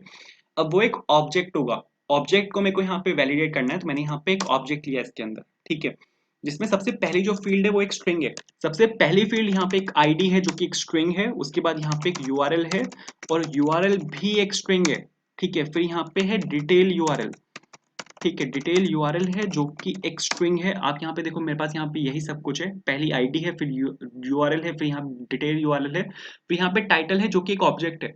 तो अब आपको यहाँ पे लिखना है टाइटल और कॉलन लगा के आपको यहाँ पे इसको ऑब्जेक्ट लेना है, क्योंकि ये एक ऑब्जेक्ट है। फिर प्राइस है जो कि यहाँ पर एक ऑब्जेक्ट है, ठीक है, बिल्कुल सही है। उसके बाद यहाँ पे मेरे पास क्वांटिटी आती है। क्वांटिटी अगर आप यहाँ पे देखो तो क्वांटिटी ना एक ऑब्जेक्ट है, ना फिर ना यहाँ पे एक, ना तो एक ऑब्जेक्ट है ना एक स्ट्रिंग है। क्वांटिटी यहाँ पे एक नंबर है, तो आपको यहाँ पे क्वांटिटी में नंबर डालना पड़ेगा, बिल्कुल सही है। फिर यहाँ पे आ जाता है अपने पास डिस्क्रिप्शन। डिस्क्रिप्शन जो है वो यहाँ पे एक स्ट्रिंग है, ठीक है। डिस्काउंट आ जाता है, डिस्काउंट यहाँ पे एक स्ट्रिंग है, ठीक है। फिर आ जाता है यहाँ पे टैगलाइन, टैगलाइन भी यहाँ पे एक स्ट्रिंग है। हमारे पास यहाँ पे काफी सारी फील्ड्स होती हैं। आप यहाँ पे जितनी डिटेल्ड वैलिडेशन डालना चाहो आप उतनी डिटेल्ड वैलिडेशन यहाँ पे डाल सकते हो। तो बिल्कुल ठीक है। इसके बाद आपको यहाँ पे काम करना है, आपको यहाँ पे आना है, और यहाँ पे सपोज मोंगूज को लेके अब आपको यहाँ पे एक मॉडल को क्रिएट करना है, और उसके अंदर अब आपको यहाँ पे अपने डेटाबेस का नाम डालना है। हम अब आपको यहाँ पे अपने कलेक्शन का नाम डालना है। अगर आप माइसिक्वल से फैमिलियर हो, माइसिक्वल के अंदर हम डेटाबेस बनाते हैं। अगर आपने देखा हो तो हम वहाँ पे यूज करते हैं क्रिएट डेटाबेस, डेटाबेस नेम, ये क्वेरी वहाँ पे यूज होती है। तो माइसिक्वल के अंदर हम एक डेटाबेस बनाते हैं, और फिर उस डेटाबेस के अंदर हम टेबल्स बनाते हैं। यहाँ पर क्या हो रहा है, यहाँ पर डेटाबेस तो है मेरा मोंगोडीबी, अब उसके मोंगोडीबी के अंदर अब मेरे को एक डेटाबेस बनाना है। ठीक है, यहाँ पर उसको वैसे डेटाबेस नहीं बोला जाता, यहाँ पर उसको कलेक्शन बोला जाता है। तो मेरे को यहाँ पे अपनी कलेक्शन बनानी है और कलेक्शन का मेरे को अब यहाँ पे नाम डालना है। तो नाम मैं दे रहा हूँ सपोज यहाँ पे प्रोडक्ट के नाम से। ठीक है, ये मेरी यहाँ पे कलेक्शन का नाम होगा जो कि प्रोडक्ट के नाम से होगा। तो मैंने यहाँ पे प्रोडक्ट के नाम से कलेक्शन बनाया एंड जो कलेक्शन एक्चुअल में क्रिएट होगा वो प्रोडक्ट्स के नाम से होगा। यहाँ पे वो अपने आप एस लगा देगा, आप दिखाऊंगा मैं, ठीक है। एंड यहाँ पे मेरे को इस कलेक्शन के ऊपर मेरे को स्कीमा डालना है। तो यहाँ पे जो स्कीमा है मेरा वो है प्रोडक्ट स्कीमा के नाम से। ठीक है, बिल्कुल सही है सर, इसको कहीं पे स्टोर करा लेते हैं। तो मैंने यहाँ पे सपोज यहाँ पे प्रोडक्ट के नाम से इसको मैंने यहाँ पे स्टोर कराया, इसको एक्सपोर्ट करते हैं। मैंने यहाँ पे लिखा एक्सपोर्ट डिफॉल्ट, तो यहाँ पे आ जाएगा ये आपका प्रोडक्ट। ठीक है, प्रोडक्ट को मैंने यहाँ पे डिफॉल्ट एक्सपोर्ट किया। अब यहाँ पे आते हैं सर, ठीक है। अब यहाँ पे मेरे को क्या करना पड़ेगा, जो मेरा ऑब्जेक्ट है उसको यहाँ पे पहले वैलिडेट करना पड़ेगा। तो मेरे को यहाँ पे जो प्रोडक्ट है उसको यहाँ पे इंपोर्ट करना पड़ेगा। मैंने यहाँ पे लिखा प्रोडक्ट, कहाँ से आएगा, प्रोडक्ट स्कीमा के अंदर से आएगा, .js, बिल्कुल ठीक है। अब मेरे को यहाँ पे क्या करना है, प्रोडक्ट को लेके अब मेरे को यहाँ पे एक फंक्शन को कॉल करना पड़ेगा जो कि यहाँ पे इंसर्ट फंक्शन होगा। अब मेरे को यहाँ पे अपनी जो वैल्यूज हैं, अपना जो यहाँ पे पूरा एरे ऑफ ऑब्जेक्ट है जो कि यहाँ पे इस प्रोडक्ट्स के अंदर है, अब मेरे को उसको डेटाबेस के अंदर इंसर्ट करना है। तो हम यहाँ पे एक फंक्शन का यहाँ पे हम यूज कर सकते हैं। एक फंक्शन होता है जो कि इंसर्ट के नाम से होता है। ठीक है, वैसे तो तीन फंक्शन होते हैं, एक तो इंसर्ट होता है, एक इंसर्ट वन होता है अगर आपको एक वैल्यू इंसर्ट करनी है, फिर एक होता है इंसर्ट मैनी, अगर आपको बहुत सारी वैल्यूज को इंसर्ट करना है तो आप मैनी का यहाँ पे यूज कर सकते हो। एक और होता है, एक सेव भी होता है। ठीक है, आप यहाँ पे सेव कर सकते हो, अगर आपके पास एक ऑब्जेक्ट है तो आप यहाँ पे सेव फंक्शन का भी यूज कर सकते हो। मेरे पास यहाँ पे मल्टीपल ऑब्जेक्ट है तो मैं यहाँ पे यूज कर रहा हूँ इंसर्ट मैनी का, और आप यहाँ पे डायरेक्टली पास कर सकते हो प्रोडक्ट्स। ठीक है, प्रोडक्ट्स को मैंने यहाँ पे डायरेक्टली पास किया। अब अगर प्रोडक्ट्स अगर मेरे उसमें उसके अंदर जाते हैं कलेक्शन के अंदर, तो मैं यहाँ पे एक लॉग प्रिंट करवा रहा हूँ जो मेरे को बता देगा कि सर आपका जो डेटा डेटा है वो यहाँ पे सक्सेसफुली यहाँ पे इंपोर्ट हो चुका है। तो मैंने यहाँ पे एक लॉग प्रिंट कराया जो कि है डेटा इंपोर्टेड सक्सेसफुली। मेरे को यहाँ से इसको एक्सपोर्ट करना पड़ेगा क्योंकि अब मेरे को यहाँ पे इसको लिंक करना है अपने इंडेक्स और जेएस फाइल से। मैंने यहाँ पे डिफॉल्ट डेटा को यहाँ से एक्सपोर्ट किया। ठीक है, और यहाँ पे इंडेक्स और जेएस के अंदर मेरे को यहाँ पे इसको इंपोर्ट करना पड़ेगा। तो मैंने यहाँ पे लिखा इंपोर्ट, और डिफॉल्ट के नाम से सपोज मैं यहाँ पे इसको इंपोर्ट कर रहा हूँ, कहाँ से आएगा, और ये आएगा आपका जो फाइल है आपकी वो किस नाम से है? अरे वो डिफॉल्ट के नाम से ही तो है। तो यहाँ पे आप डायरेक्टली लिख सकते हो डिफॉल्ट और .js। ठीक है, इंपोर्ट डिफॉल्ट नहीं हम लिख सकते, डिफॉल्ट रिजर्व कीवर्ड है तो मैंने यहाँ पे लिखा डिफॉल्ट डेटा। ठीक है, डिफॉल्ट डेटा के नाम से मैं सपोज यहाँ पे इसको इंपोर्ट कर रहा हूँ। एंड यहाँ पे जब मेरा कनेक्शन क्रिएट हो जाए, जब मेरा सर्वर बन जाए, उसके बाद मैं यहाँ पे अपना डिफॉल्ट डेटा फंक्शन को यहाँ पे कॉल कर रहा हूँ। मैंने यहाँ पे सेव किया तो मेरे पास यहाँ पे 3 लॉग प्रिंट होने चाहिए। आप यहाँ पे देखो तीनों लॉग्स प्रिंट हुए हैं। Data imported successfully, server is running successfully on port 8000 और डेटाबेस कनेक्टेड सक्सेसफुली। ठीक है, देख लेते हैं, आप इस चीज को चेक भी कर सकते हो कि जो कलेक्शन में जो डेटा है वो आया है नहीं आया। आपको यहाँ पे ब्राउज कलेक्शंस पे क्लिक करना है। अरे ये तो यहाँ पे रीलोड ही हो गया। ये लॉगिन पेज खोल दिया इसने यहाँ पे। ठीक है सर, मेरे को यहाँ पे लॉगिन करना पड़ेगा। मैंने सपोज यहाँ पे लॉगिन किया, परफेक्टली यहाँ पे लॉगिन हुआ है। ठीक है, 1 मिनट लगेगा बस लॉगिन होने में। तो लॉगिन किया है इसने मेरे को यहाँ पे, और आपको यहाँ पे इस पे क्लिक करना है, जो ये ब्राउज कलेक्शन है यहाँ पे, इस पे यहाँ पे क्लिक करना है। ये हमारी सारी यहाँ पे कलेक्शंस खोल देगा। एंड आप यहाँ पे देखो मेरे पास यहाँ पे ई कॉमर्स के अंदर एक कलेक्शन यहाँ पे क्रिएट हुई है जो कि है प्रोडक्ट्स के नाम से। मैंने आपको क्या बोला था, कलेक्शन मैंने बनाई थी प्रोडक्ट के नाम से, लेकिन मैंने आपको बताया था कि वो अपने आप एस वहां पे लगा देगा, तो एस यहाँ पे इसने लगा दिया। और आप यहाँ पे देखो मेरे पास यहाँ पे टोटल कितने डॉक्यूमेंट्स हैं, मेरे पास यहाँ पे टोटल 7 डॉक्यूमेंट्स हैं, और टोटल 7 के साथ जो डॉक्यूमेंट्स हैं उनका डेटा यहाँ पर आ चुका है। तो आप यहाँ पे देखो डेटा यहाँ पर आ चुका है, बिल्कुल परफेक्ट है। तो सर ये तो बिल्कुल ठीक चल रहा है, बट अभी यहाँ पे एक प्रॉब्लम है। प्रॉब्लम यहाँ पर ये है कि अगर सपोज मैंने इसको यहाँ पे फिर से सेव किया, तो यहाँ पे क्या होगा, डेटा फिर से इंपोर्ट हो जाएगा। आप यहाँ पे देखो डेटा इंपोर्टेड सक्सेसफुली, डेटा यहाँ पे फिर से इंपोर्ट हो गया। तो अब यहाँ पे डेटा क्या हुआ है, डुप्लीकेट हो गया। मैंने इस पे सपोज रिफ्रेश पे क्लिक किया तो अब यहाँ पे 7 की जगह मेरे पास यहाँ पे 14 डॉक्यूमेंट्स आएंगे, क्योंकि अब यहाँ पे जो डेटा है वो यहाँ पे डुप्लीकेट हो चुका है। आप यहाँ पे देखो 14 यहाँ पे डॉक्यूमेंट्स आए हैं। प्रोडक्ट 1 है यहाँ पे, अगर मैं नीचे जाके दिखाऊँ आपको तो यहाँ पे एक प्रोडक्ट मेरे पास यहाँ पे फिर से आएगा 7 के बाद। आप यहाँ पे देखो प्रोडक्ट 1। तो यहाँ पे क्या हुआ है, डेटा यहाँ पे डुप्लीकेट हो चुका है। तो अब मेरे को यहाँ पे रिस्ट्रिक्ट करना है कि डेटा को डुप्लीकेट नहीं होने देना मेरे को। तो यहाँ पे सबसे पहले तो मेरे को यहाँ पे एक काम करना पड़ेगा। ये काम आप मत करना, अगर आपने अगर आपका डेटा डुप्लीकेट नहीं हुआ तो आपको ये करने की जरूरत नहीं है। सबसे पहले तो मेरे को यहाँ पे अवेट लगाना पड़ेगा, अवेट बहुत ज़रूरी है, ठीक है? Await is compulsory. यहाँ पे क्या हो रहा है कि जो इंसर्ट मैनी है ये एक प्रॉमिस को रिटर्न करता है, ठीक है? तो आपको यहाँ पे अवेट लगाना पड़ेगा। आप यहाँ पे देखो जो डेटा इम्पोर्टेड सक्सेसफुली है ये यहाँ पे सबसे पहले प्रिंट हो रहा है। वो इस वजह से प्रिंट हो रहा था क्योंकि मैंने यहाँ पे अवेट नहीं लगाया। अवेट यहाँ पे लगाना कंपल्सरी है बहुत ज़्यादा। तो आपको यहाँ पे क्या करना है, आपको यहाँ पे सबसे पहले तो अवेट लगाना है और यहाँ पे आपको लिखना है प्रोडक्ट डॉट डिलीट मैनी, ठीक है? डिलीट मैनी यहाँ पे मैंने किया और यहाँ पे मैंने एम्प्टी पास किया। तो ये क्या करेगा, यहाँ पे सभी ऑब्जेक्ट्स को डिलीट मार मार देगा और फिर उसके बाद ये डेटा को इंपोर्ट करेगा। अब आप यहाँ पे देखो जो डेटा इंपोर्टेड सक्सेसफुली यहाँ पे सबसे पहले प्रिंट हो रहा था वो सबसे एंड में यहाँ पे प्रिंट हो रहा है, जो लॉजिकली बिल्कुल सही भी है। तो यहाँ पे अवेट लगाना कंपलसरी होता है। अगर अब मैं आपको यहाँ पे चला के दिखाऊं ना, तो अब यहाँ पे रिफ्रेश किया मैंने। यहाँ पे रिफ्रेश करने के बाद अगर आप यहाँ पे देखो तो मेरे पास यहाँ पे 7 डॉक्यूमेंट्स क्या आएंगे। आप यहाँ पे देखो 1 आउट ऑफ 7 टोटल डॉक्यूमेंट्स यहाँ पे सिर्फ 7 है। तो बट ये यहाँ पे लॉजिकल सॉल्यूशन नहीं है। मैंने ऐसे ही किया अपने डॉक्यूमेंट्स को यहाँ पे डिलीट करने के लिए, बट ये लॉजिकल सॉल्यूशन नहीं है क्योंकि मैं अपने सारे डेटा को यहाँ पे डिलीट मार रहा हूँ, उसके बाद मैं यहाँ पे डेटा को इंसर्ट कर रहा हूँ। अगर सपोज कल को मेरे पास 60 डॉक्यूमेंट नहीं है, हजारों डॉक्यूमेंट्स है, मैं यहाँ पे एक फ्लिपकार्ट लेवल की वेबसाइट यहाँ पे बना रहा हूँ जिसमें मेरे पास सपोज हजारों डॉक्यूमेंट्स हैं, तो मैं ऐसा तो नहीं करूंगा ना कि मैं यहाँ पे अपने पहले डॉक्यूमेंट्स को डिलीट करूंगा उसके बाद मैं उन सबको यहाँ पे इंसर्ट कर रहा हूँ। ये नहीं होता, मतलब लॉजिकली ये चीज ठीक नहीं है। तो इस चीज को हैंडल करने के लिए हमें यहाँ पे हेल्प लेनी पड़ेगी स्कीमा की। जो स्कीमा है इसके अंदर हम यूनिकनेस को डिफाइन कर सकते हैं, ठीक है? इसके अंदर हम अपनी यूनिकनेस को डिफाइन कर सकते हैं, ठीक है? तो यहाँ पे मैं एक काम कर रहा हूँ कि आईडी पे, या तो आईडी पे लगा सकते हैं, आईडी पे लगाते हैं। तो आईडी पे मैं यहाँ पे इसको एक ऑब्जेक्ट ले रहा हूँ, ठीक है? ऑब्जेक्ट के अंदर मैं यहाँ पे सबसे पहले तो जो यहाँ पे टाइप था वो इसका स्ट्रिंग होना चाहिए। आईडी का जो टाइप है वो यहाँ पे स्ट्रिंग होना चाहिए। अब मैं यहाँ पे डायरेक्टली नहीं लिख रहा, मैंने आपको क्या बोला था कि आप यहाँ पे कितना कुछ भी डाल सकते हो, फर्क नहीं पड़ता। आप यहाँ पे एक और प्रॉपर्टी होती है जो कि होता है रिक्वायर्ड। आप यहाँ पे रिक्वायर्ड ट्रू भी कर सकते हो। अगर कोई फील्ड आपके रिक्वायर्ड है, उसके बिना काम नहीं चल रहा, तो आप यहाँ पे उसके रिक्वायर्ड ट्रू भी कर सकते हो, ठीक है? एक प्रॉपर्टी होती है यूनिक। मैं चाहता हूँ कि आईडी जो हो वो यहाँ पे यूनिक हो। अगर आईडी आपकी यूनिक नहीं है तो वो क्या करे, वो उसको इंसर्ट ही ना करे डेटाबेस के अंदर, ठीक है? तो अब अगर मैं आपको यहाँ पे चला के दिखाऊँ, मैं यहाँ पे इसको डिलीट मार रहा हूँ, डिलीट मैनी को। मैंने सिर्फ यहाँ पे इंसर्ट मैनी का यूज किया, इसको यहाँ पे मैंने इंसर्ट किया। तो अब आप यहाँ पे देखो एरर आएगा, error while inserting default data duplicate की एरर कलेक्शन। और आपकी जो डुप्लीकेट की है वो यहाँ पे आईडी प्रोडक्ट 1 है, जिसको आप यहाँ पे दोबारा से इंसर्ट करने की कोशिश कर रहे हो, बट प्रोडक्ट 1 के नाम से ऑलरेडी एक आईडी एग्जिस्ट करती है आपके डेटाबेस पे। तो बिल्कुल परफेक्ट है, इसने यहाँ पे डेटा को इंसर्ट ही नहीं होने दिया। चला के अगर मैं आपको यहाँ पे दिखाऊंगा तो अभी यहाँ पे सिर्फ 7 ही डॉक्यूमेंट्स आएंगे। आप यहाँ पे देखो सिर्फ 7 डॉक्यूमेंट्स हैं। तो इस वीडियो में हमने क्या किया है, हमने यहाँ पे अपने बैकएंड को सेटअप किया है, हमने यहाँ पे डेटाबेस को अपने सेटअप किया, अपने जो बैकएंड है उसको कनेक्ट किया है विद द डेटाबेस। हमने यहाँ पे अपने प्रोडक्ट्स को स्टोर करवाया है डेटाबेस के अंदर, ठीक है? अब नेक्स्ट वीडियो में हम देखेंगे log in and sign up. Next video में हम अपने एक नए यूजर को साइन अप करवाएंगे, एक नए यूजर को हम वहाँ पे क्रिएट करेंगे और क्रिएट करने के बाद हम वहाँ पे लॉगिन भी करवाएंगे उस यूजर को।